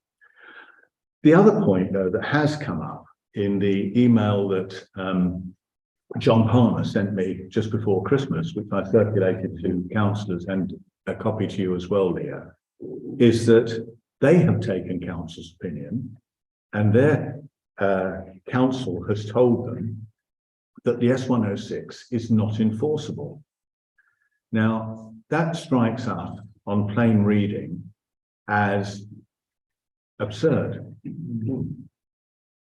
And he has promised us a summary that can be given to the parish council, so that from council, he's meant to be writing a summary for us. Until we've seen that, we don't know. The problem that I've got on this is, what are we trying to achieve here?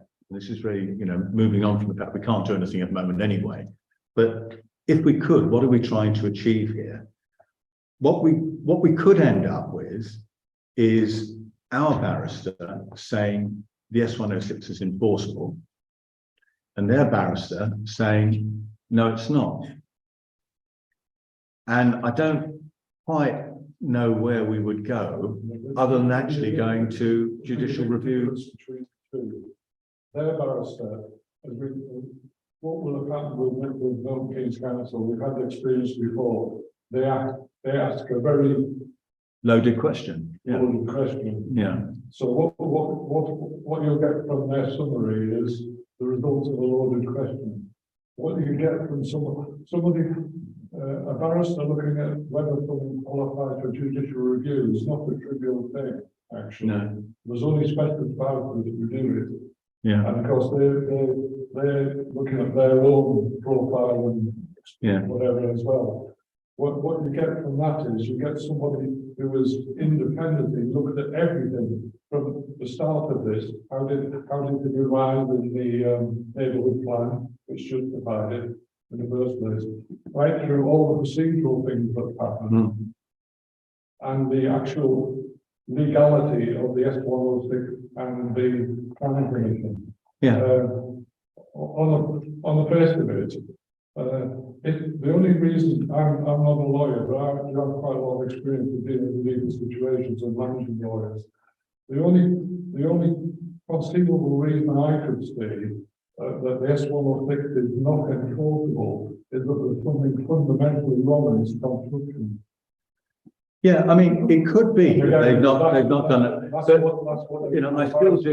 still do ask the question as to where this is going to take us when we've got through this. The people have moved in their houses. But they're all sorry. I don't think they're all occupied. Oh, they're not all occupied. They're mostly. They've all been taken. Yeah, can I just make a point? Right. The first thing is we put this in part one, but if we can kind of refrain from positing what might happen if this did go to court, because that would then be a part two observation. Of course, anything that we bring up that kind of would be reckonable in a court of law, we shouldn't be saying in part one.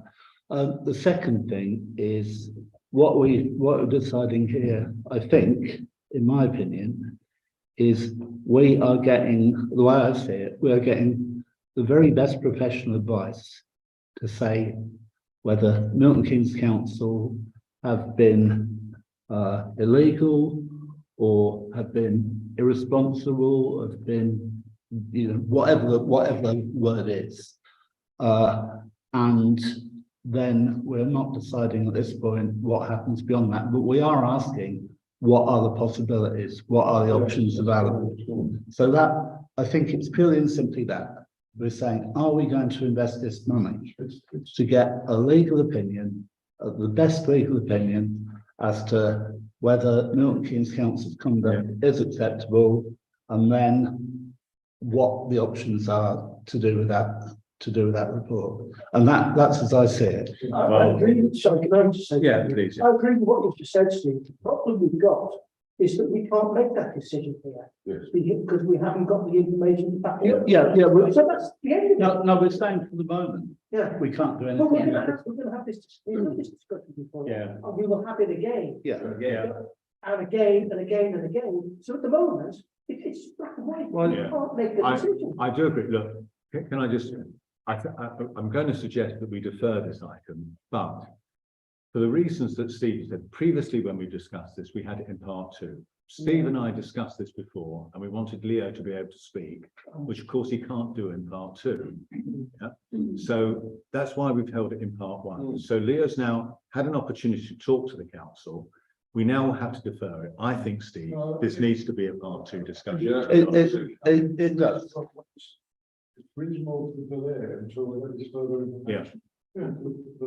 The value of this particular approach still stands. It's the only way the council is going to have a definitive legal opinion on this. Yeah, and I think now, Leo, that the council does understand that. Yeah. And so when they make the decision, they'll be doing it on the best information they've got available, and they'll have heard it all, and they'll be in the Right. Okay. Like the decision of the review cases, often a good, well put together barrister opinion that there is a case changes what the other side does.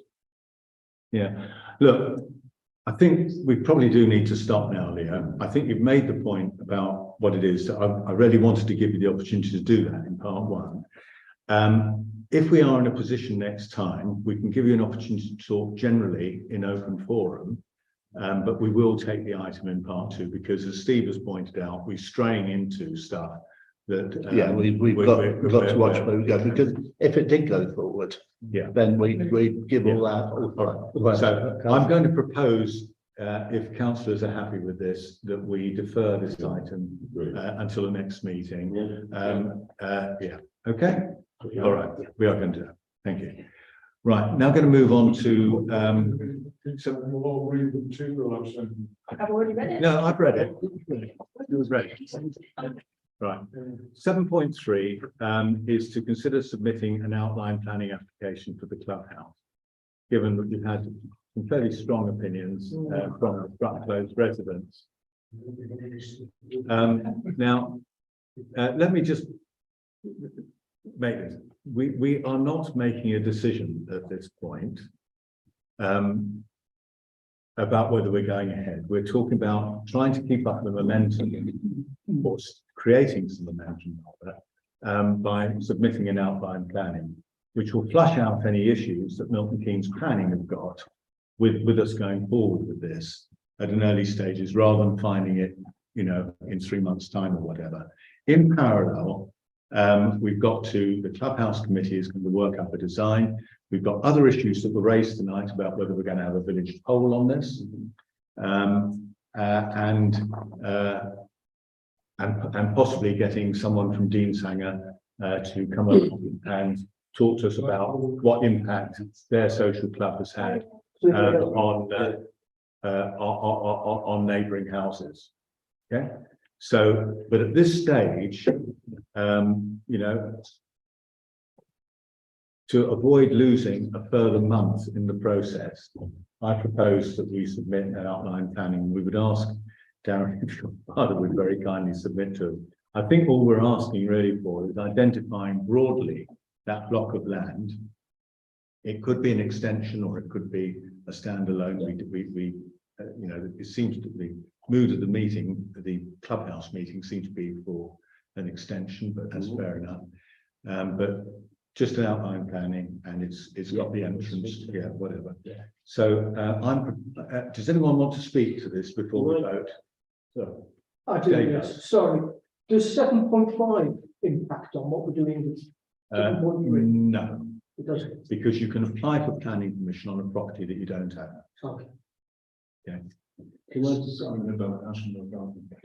And you can apply, actually, before I moved in, because I needed to be able to create new bedrooms, I applied for planning permission to make the modifications to my house. And if that had been refused, we wouldn't have been able to buy it because we had, you know, had to have that for our children. No, I was just going to say, I think, you know, with, for the use that, just as a building, that whether it shuts at 5 o'clock when everything else closes and when we're supposed to be there, you know, to have an area for Steve or a clerk going forward, I think this is going to be beneficial for us as a council and an extension to the pavilion next, because it's not, you know, it's a bit of a ropey setup at the moment anyway, so it's opportunity to clean up what is there.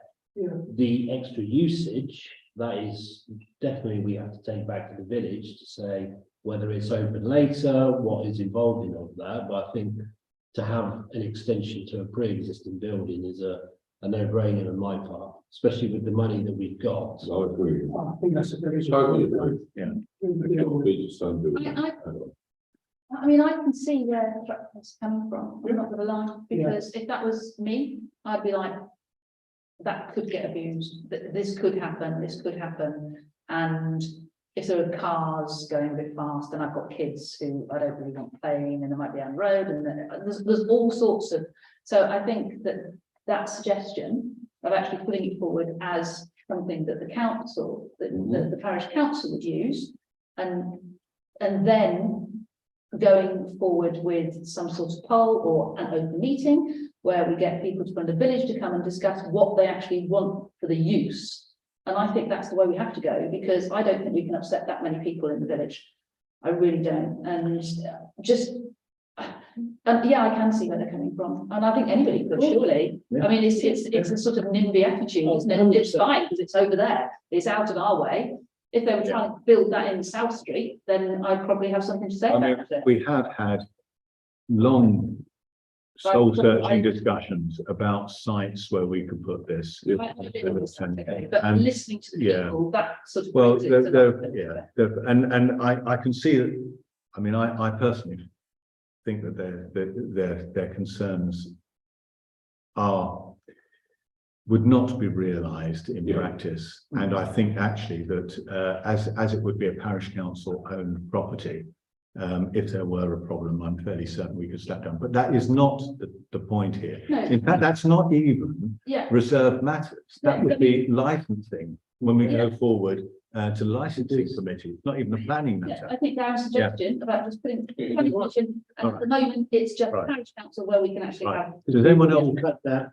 Sorry, people can object to licensing laws. Yeah, absolutely. We could get no license on it. It could just be and music and coffee. Yeah. It could be just be an extra area, and then like when we had when Ian bought the pig, and you know, an extra area, and you know, to at the end of school fete and things like that. Again, it's the evening stuff that's what we want, and I totally get that. I think the idea Darren's got a spot on. Yeah, I think that's a good idea. Right, a project for I think we all seem to be violently agreeing with ourselves that we should go forward with the outline application. Yeah. The problem that it's going to arise if we're not careful. Yeah, but the decision before us tonight is to okay, so are we all unanimous on this? Yeah. Okay. Can we have an open meeting there? I mean. Yeah, we are going to. I think it should. Yeah. Courtesy to the. Once we have. Well, I think actually, I mean, I think. Well. Do bear in mind, Steve did the leaflet drop, and that's why. No.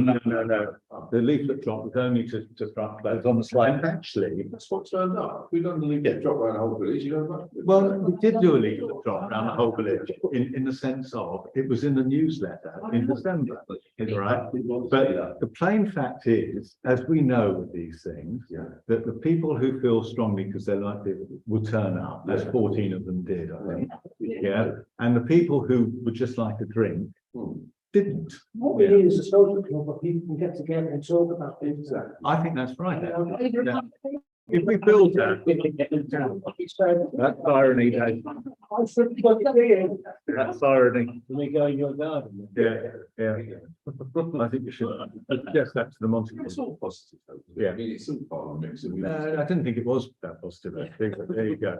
Anyway, look, we've unanimously resolved to move forward with that, and we will, as a clubhouse meeting, I think we will organise whole broader meeting, visit from Dean's Hanger, which I think are the three. I think before we go into any detail, we've got to do that. Right. And when we do this relevant, it's an extension to the facilities there with the prospect, With a view perhaps to. with a view to later, perhaps having it open more for cricket, football, social time.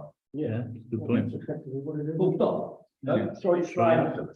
This word club being bandied around. Yeah, Do you want this idea actually of actually raising the age to 21? I think that's. Geordie, Geordie, yeah. Well, It's a bad thing. yeah. For what? For buying alcohol? Hmm? For buying alcohol or letting them in the door? I mean, Fine, well, they can have soft drinks, but actually you have to be 21 because. well, look, it that says- is a licensing issue. Let's That take is, step one first. yeah. All right, look, can we, unless you've got something really important, Russell? Yeah, yeah, right, okay. When you talk to the people from the social club Dean's Hanger, maybe some of the people that are violently opposed to it should be there as well. I think Yeah. it is. Yeah. No, yeah, I think that's possibility. Yeah. Well, Okay, I'll have one in the back. right.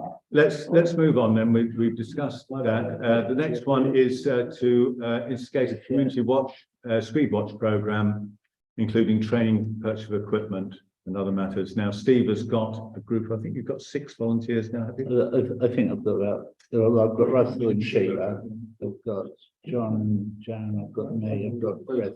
We've got about 8, so. Got about 8. So that's probably enough to make a start. Do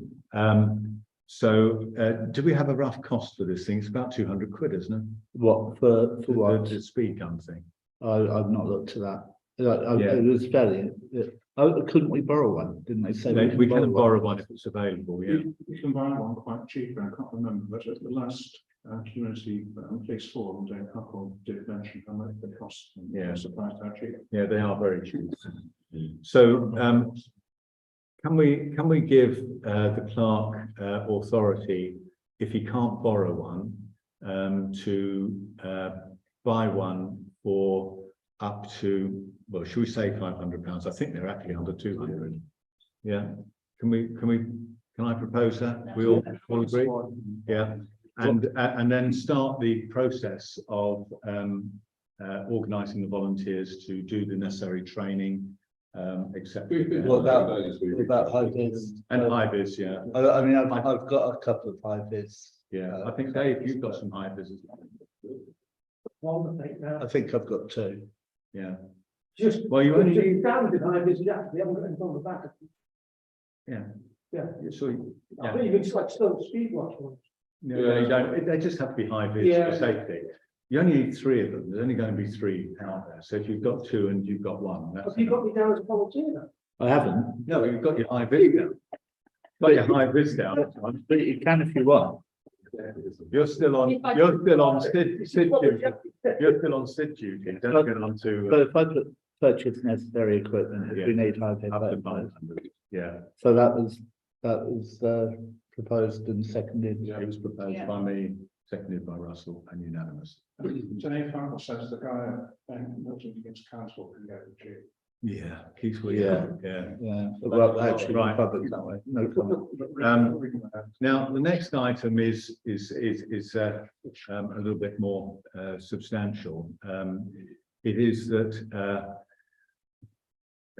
dear oh dear, I've written a long piece of paper here on this. I don't know if you've had a chance to read it.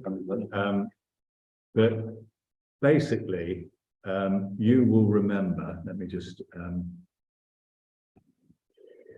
you will remember that for several years now, Steve was trying to arrange the transfer of the sports ground to the parish council. He eventually, in frustration, gave up, and I took over in September, I think 2021, but anyway. And for all of last year, we were trying to talk to them. At the beginning of last year, the shareholders took a vote and voted against transferring the sports ground to us. I spoke to their chairman, and he said it was mostly because they were worried that the future parish council would put a housing development up there. I said, well, in that case, we'll write into the deed of transfer that we won't do any housing developments until except with the permission of the Allotments Association. He said, yeah, that was a good idea. We passed that to a solicitor around about the middle of the year, and he came back to us in September and said, look, I can't find any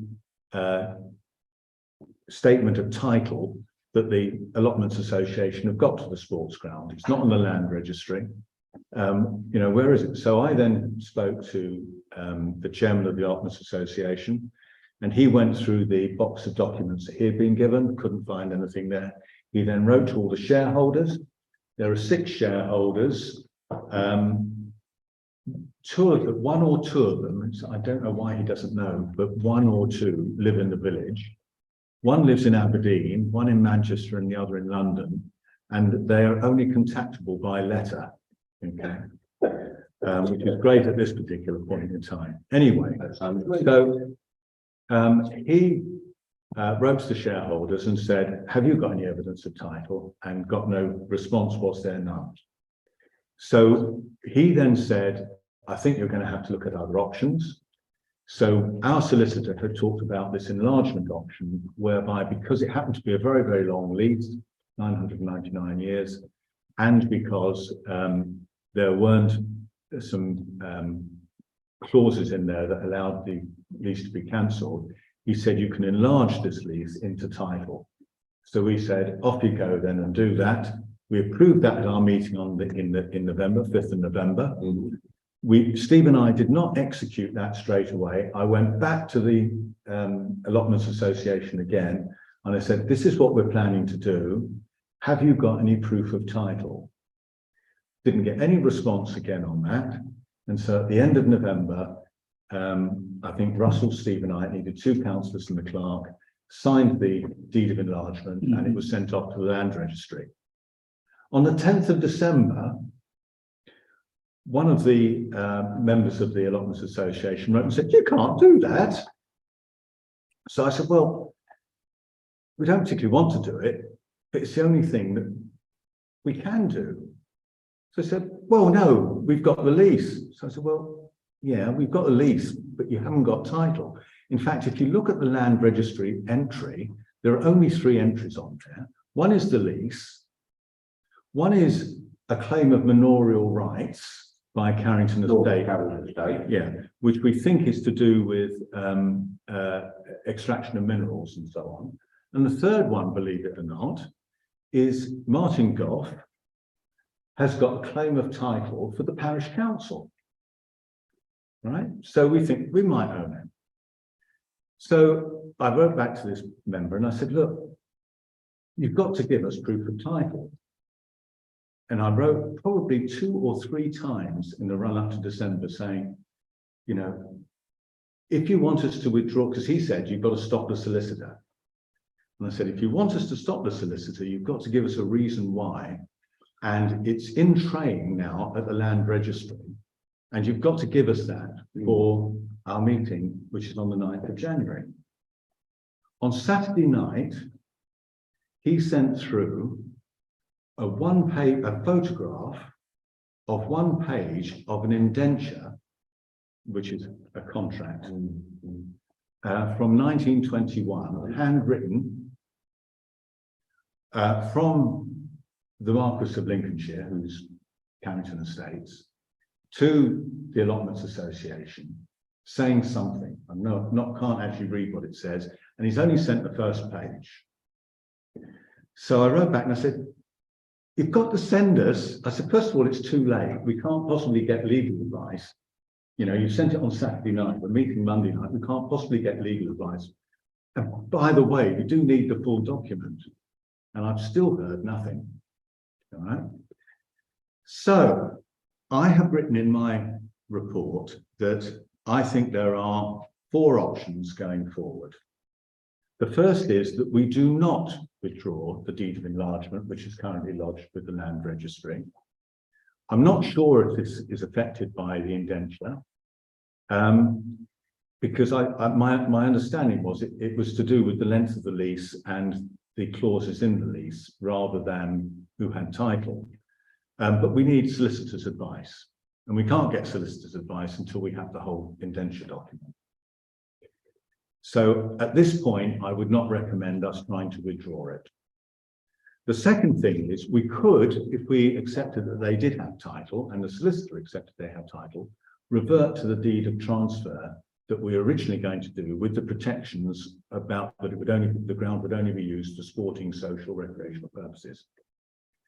That is possible, but it would mean further cost. It would be at least another £1,000 in legal fees, because that's what we were quoted to do it in the first place. It would cost time, because we'd have to go back and get the solicitor. And by the way, the solicitor we was dealing with has left the firm, and we've got another solicitor there. So it's going to be time. And incidentally, I think that the shareholders are unpredictable.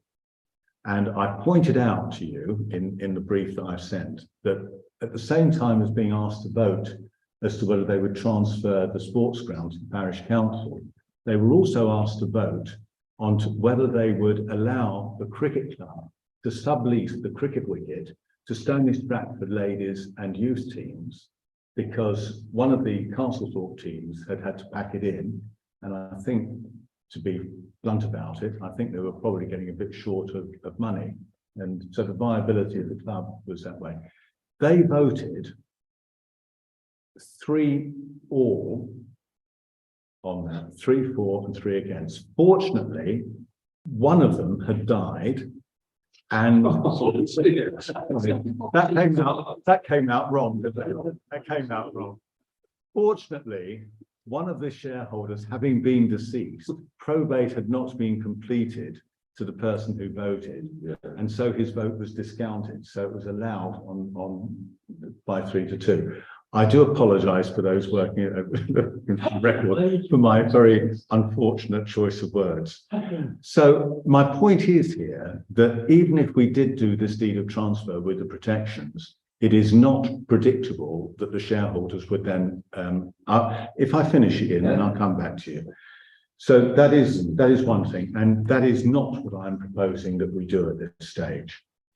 The next one is actually a point that Steve has made before, which is that we do just simply ask the Allotments Association their agreement for us to build a clubhouse. And providing they give that in a reasonably timely way and in a broad enough terms, actually we don't have an immediate problem. The issue will be if we start having to go to and fro with them by letter to Aberdeen and all the rest of it. It just is going to slow everything down. And I think we ought to ask the Allotments Association just for their permission to do the clubhouse. Finally, we could, if legally possible, continuing with the deed of enlargement, we could also offer, I'll call it a deed of comfort, which is just a deed saying we will not develop the ground for other than sporting, etc. purposes, except with the agreement of the Allotments Association. Just do that as a deed, so they have that as a protection, so that if we do end up going through with the deed of enlargement, they would at least have the comfort that no future parish council was going to turn it into a housing estate. And that is my recommendation to you. Well, that's fair and reasonable. Yeah, but you could look at any building, like they've done with Red Humphreys at Tattle End, that Tyler Wentworth bought it, but the people that Humphreys that sold it, have probably 40-year clawback on it. The Tyler Woodrow, if they build any houses or any motorway back in Antwerp Park, they've got a clawback to make it so much percentage. That's one way of doing it. The other thing that gets me is when we've had this before you were all involved, well, John was, is how the hell did we get hold of Stacey's piece of ground that runs halfway through the football pavilion and the football pitch? Well, I don't know. Should be on our deed for that. No, it is, that is down to us. We own that bit. So we own the bit just to the west of the football pavilion. Okay. Can I just ask a question, just out of ignorance here?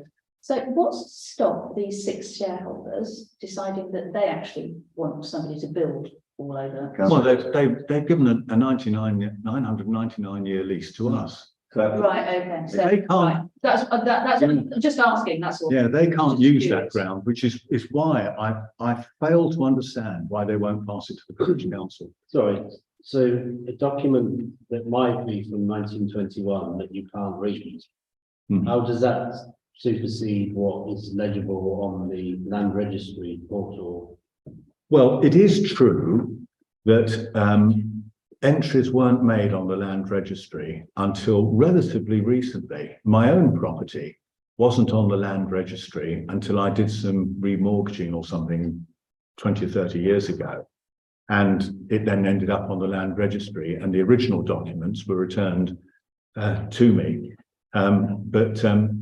Yeah, so it's certainly not surprising. I think it's certainly, I moved in 19, whenever it was anyway, 40 years ago. If it was before then, for sure, you didn't have to go on the land registry. 5 years ago, I mean, Pat and I decided to do our wills up to date, etc. And then went on to the girl who was doing it, went on to the land registry, lots of others do it. I'm going to put that right in it. So if we did your suggestion and asked for written approval, could we put a limit on the time? And if not, then we go to number 4. We could do, yeah. I'm just thinking that it could take years. Well, I mean, the real problem is that when we asked our solicitor, to get on with this, which I think was round about June, he did take July, August, and the beginning of September to get back to us. And that's just the way of solicitors. Yeah. They're not all like that, Well, but anyway. So. But I'm just thinking that we need a fallback plan. Yeah, Otherwise it's. well, I think we should get I think the fallback plan at the moment is we carry on with the deed of enlargement. Yeah, and then. And it's only if the solicitor tells us that we can't. Yeah. Once we've got the full indenture that we should fall back on that. But I think we just ought to ask them for permission. Okay. Fine. Okay, are we okay with that? Yeah. And we'll get Steve to get a quote for a deed of comfort, as I call it. It wouldn't be very long. I mean, it'd be 1 page. I mean, the deed of enlargement was 1 page. So just going back, I mean, this group of people seem very eager in regard to, they don't even live here anymore. They've got the thing to vote because, is there any way on the subsequent conversation that this could be brought back into ownership of people who actually live here? No, only if they sold it. I mean, it'd be interesting actually, because I'd quite like to be able to read this indenture, because I wouldn't mind betting that it was meant to be that they were to hold the land for the benefit of the village or something like that in there. I very much doubt if it was given to them as in their personal right, but we'll see. Tell me then, how did Sutton House though get hold of the land then? What, when they built? Oh, they built it. Yeah, no, I mean, I think what happened was that this individual, who I'm taking great care not to name, I think that when I was kept on going on at him about, look, you've got to give us proof of title, I think he suddenly thought, why don't I ask Carrington Estates? And he went to Carrington Estates, who dug out the indenture and sent it to him. Why he decided only to send me the first page, and it's a very bad photograph as well. Yeah, I'll forward it to some of you if you're interested. But, I mean, I think that's where it came from. But that will have existed because I did make the point that they must have had title or they couldn't have built Thrupp Close. Okay, are we okay? Yeah. We go ahead as I've suggested, yeah? Okay. So we're doing all that. We will get a quote for the deed of comfort, but we may need to approve that. Sorry, I've lost where the deed of comfort fits into all of this. The deed of comfort fits in. We're doing a deed of enlargement with a deed of comfort. Right, that's but with the deed. if they give us permission, we don't need to do the deed of comfort. We've already paid for the deed of enlargement. And it's in train, it's done. Yeah. Or doing. Right. Okay, that's that one then. Sorry about that one. Hopefully we're now into the shorter strokes. 7.6 is just the agreement of the extension of MKP funding for the devolution of landscaping for an extra 6 months. I don't think they've got their stuff in. It's formality. Yeah, We've got no formality. Yeah, all in favour. Yeah. To consider working on MKCC on the Milton Keynes Rights of Way improvement plan. We basically need, this is UK. I don't even know, sorry. Yeah, you asked. You said it'd be a good idea. You put the slate in there. The gate, it's the Right. Basically what it is that North Crawley Parish Council are trying to supervise them, not manage, monitor their rights of way, making sure that they're all clear, etc., etc. Footpaths, yeah, So styles and all that sort of stuff. And they're asking other parishes whether they'd be interested in joining in. And basically, yeah, it just means us saying, yes, we would support that, but we would have to get someone who's going to be walking the footpaths. It's possible that I could talk to some people who I know are part of the Ramblers Association who might be prepared to do it. They have done work for us before. you've got a list of all the footpaths on the map.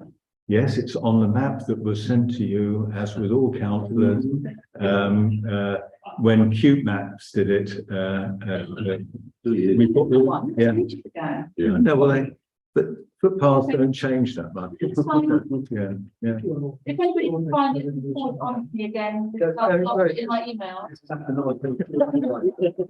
Take them with me, can I? Hang on a minute, I'll just take it off the wall. It's on the website. It's on the website, yeah. Go back to 19. Okay, all right, so I think what we need.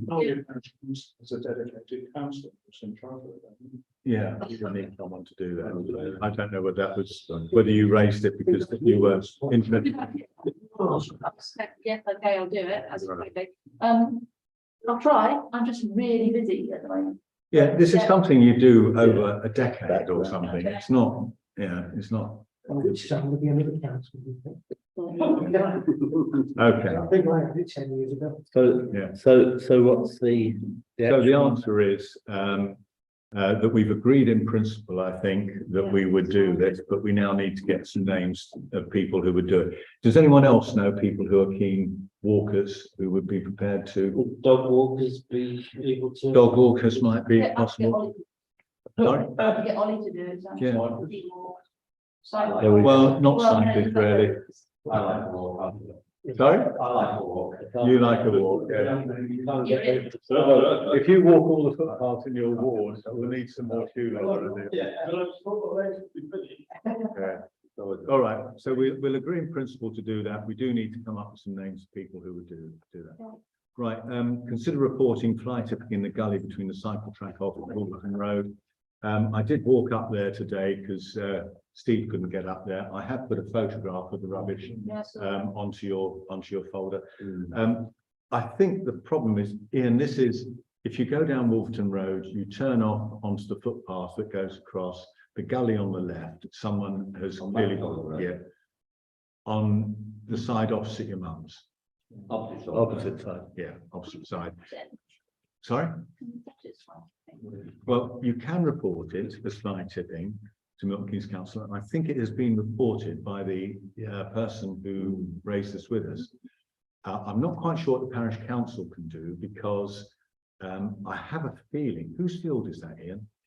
John Harvard, well, it's not, it belongs to Mike Holt. John Harvard died, and I think William and Philip, or William Shaw, will be renting the farm off Mike Holt. John Holt died? Yeah. I don't know that. Yeah. When did you know? I've got sleep sometime, I don't know. I didn't know about it till too late. You know, he apparently passed away. Okay. I was left to Mike and Mike turned it over. Mike had a discussion with William Yeah. and William's doing all I knew that he was doing the field, the the, ones he's opposite. Yeah. doing all the farm here, man farm here, the Lackenstead farm and the Puxley Yeah. farm. The ditch will belong to the farmer, won't it? Yeah. So, I mean, it will actually be My down fault. then to, Mike holds Puxley.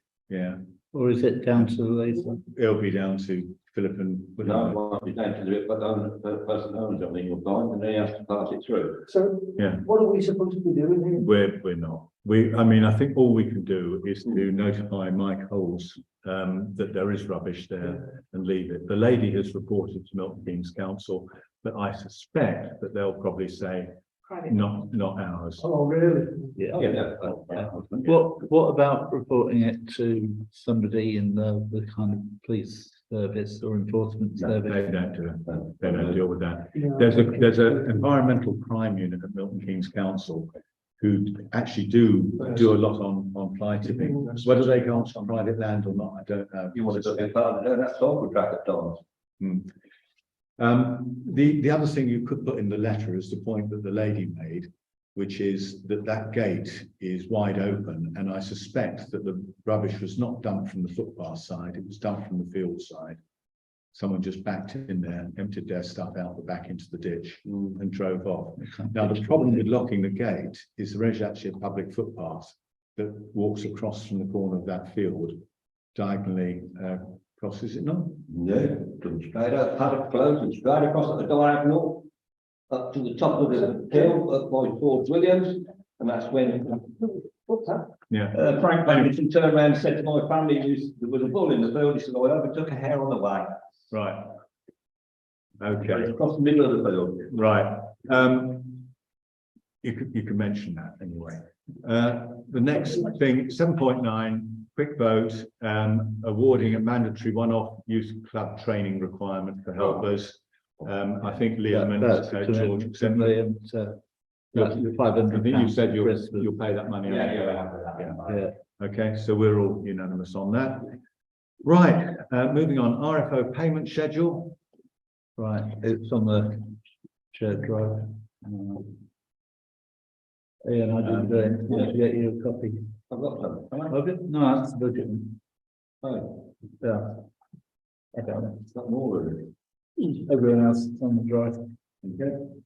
Oh, what's in there then? No, it's really well. Uh, Oh, it's okay, I can share it. It's all right, Right, if I look at this, I just run down it. I've got the It's- £500 to put on there. but- Yeah. Right, let me just go down very quickly. It's got Steve's salary, landscaping, clearing the bin for Tom Ladyman, sewage cleaning the bus shelters, Michael Lever for fencing and posts, MKC for the markings in South Street, which they sent their invoice through. There's a Balmoral Dave's bench, Wellers Headley, which is the solicitors, and those two fees that they've put through there. And repair of the village hall boiler and some showers, leaking shower and the football, yeah. The repair service for the children boiler also, but something in that. Yeah. Right, so are we all happy with this? It's got the £500 going from there. Okay, I propose, John is seconding, Sorry, all in favour? sorry, there's also down here a £20,000 transfer from Bank Ireland to Okay, So who's PA? PA, John, and everyone else is agree. That's Right, we now move on to the other substantive item tonight, which is the budget for next year. Now, the crime, oh, wait a minute, this has come out a bit more. It's not showing on this one. Go into sheets at the bottom, does it say no data? Yeah, that's what I've got. You've got, look at the bottom, there's chart one, oh, I see, sheet. go on to sheet one. Oh, you can see it that way. Oh, yeah, okay, right, thank you very much. That's So I was. incompatibility between Google and Microsoft. Having said this is a substantive item, it is a really important item, but we have done work on this and I can make a recommendation to you, okay? Now, we had a big gap when we looked at the first draft one last month. And I was very cross about the fact that we were not getting precept from the houses in Carrington Grove and Old Station Yard, which are clearly going to be occupied by next April. So I wrote some fairly stinging emails to the head of finance, and I think it was Liam. I think you followed up as well, didn't you? With you caught her in the side margins of another meeting, and between the two of us, we ran a pincer movement. And the outset of this was that they have said that they will give us in compensation £2,144, which is pretty much the money we wanted. So I think that's a bit of a win, because that really does help us. Now, we also had a working meeting going through the budget and making sure that, you know, we weren't over egging it. And of course, the village hall costs are really quite difficult. But the result of that is that we have come out with a budget which has got a surplus of just over 2K, which you can see before you. Now, just to remind you, we try normally to have a surplus of between 5 and 10K so that we can transfer it to our capital account so that we can do, you know, benches and, well, streetlights. So it's a little bit low compared to what we wanted. I would also point out that it has got a number of 7,500 in for the gas bill for the village hall, which Russell and Steve have really done. I'm not quite sure who did the bulk of the work, I suspect. Anyway, between them, I'll share the credits between the two of you. Did a lot of work, but I mean, really, it's almost impossible to get an accurate number as to what it will be with everything changing, and particularly with preschool going. But it probably is a conservative number. In other words, we'll come in below that. So we may have a little bit more money there. What I would like to propose to the council. Oh, yeah. What I would like to propose to the council on this is that we match the Milton Keynes Council 4.99%. 1%, as you can see on the line 4, generates £343. Right? So we would generate 1,700 quid, which if you add to the 2.2, you don't really get to the 5K minimum that we're wanting, but in these times, I think that's probably about as far as we ought to go. And maybe we'll get a bit more off the gas bill when it comes in. So my proposal is that we should go for 4.99%, which is the same as the Milton Keynes council tax increase. Not just, I mean, we have had a horrific, I mean, just to reiterate, losing the ducklings and having the energy bill going up here has given us a deficit on this hall of £13,000. 13,000 is what they're thinking, and our precept's only 34. You know, I mean, it's just an unbelievable hit that we've had to take. So I think, you know, Steve's done very well in managing the budget to this point, but that is my recommendation. And incidentally, we're also, for those of you who weren't at the meeting, there is, and Steve has incorporated it in here, but we had a village hall committee meeting, although we have to have a final confirming meeting on it, but you know, everyone is on Monday, which is on Monday. This Monday, isn't it? Yeah. Which all the user groups are going to be paying. Is it an extra 25% or? It's £8, £3, over £5. So it's actually more like 40% or something, isn't it? A 40% increase in their rates. They actually haven't, their rates haven't gone up since 2014. So, you know, so they are making that sacrifice as well to try and get our budgets, you know, a little bit more in balance. And we're also putting up the rates for the third party hiring of the hall as well.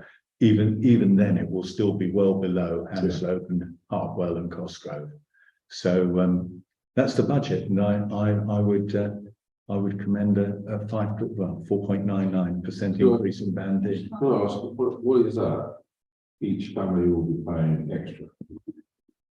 We've done that calculation, I hope. Yeah, we do that.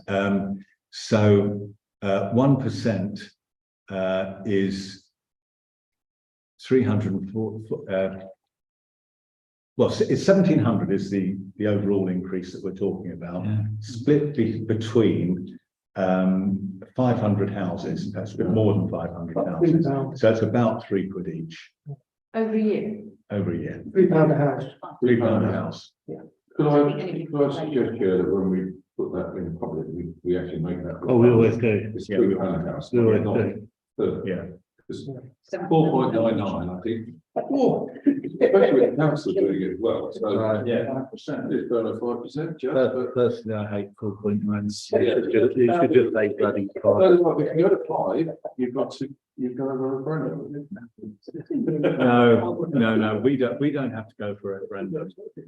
We're uncapped. Yeah. But I personally like not to see our increase above that which Milton Keynes council is doing. It's just optics, anyway. That's my proposal. Can I, any comments on that? Anyone blow second? Yeah, I need a formal second of Darren then, as he was first up. All in agreement, okay. If I just make a very small passing comment, that we have got, or will have, by the time we finished all this various expenditure, I think it's 46,000 or 47,000 pounds in the bank. We should keep about 30,000 pounds, or probably nearer 35,000 pounds now for contingency. So that leaves us with about 10 to 12,000 pounds of unspent reserves that we can use for things that we want to do things. Have we paid for the street light? Yeah. Well, it's all counted. counted. We haven't paid for it, it's all counted. Yeah, after we paid for the street lights, after we paid for the marking, line marking and all of that. If we pay for a barrister, it's not in there. No, if you pay for a barrister, it's not in there. That would be half of our, anyway, that's for next month. Yes. Okay, are we okay on that then, everybody? Yeah. Right. Moving on then, correspondence, anything other than we've discussed? Any other business for noting? No. Next meeting is February the 6th. Very good. Right, that's the end of the open part of the meeting. So I now need to close it for part 2. My apologies so long. So I'm now going to stop the live stream. So thank you for any residents who've made it through this time. It's been a long meeting. But of course, we did have that extended discussion at the beginning on the clubhouse in particular, which I think was very worthwhile. Okay, well, good evening, and hopefully we'll see you on the 10th. Cheers, Dave. Goodbye.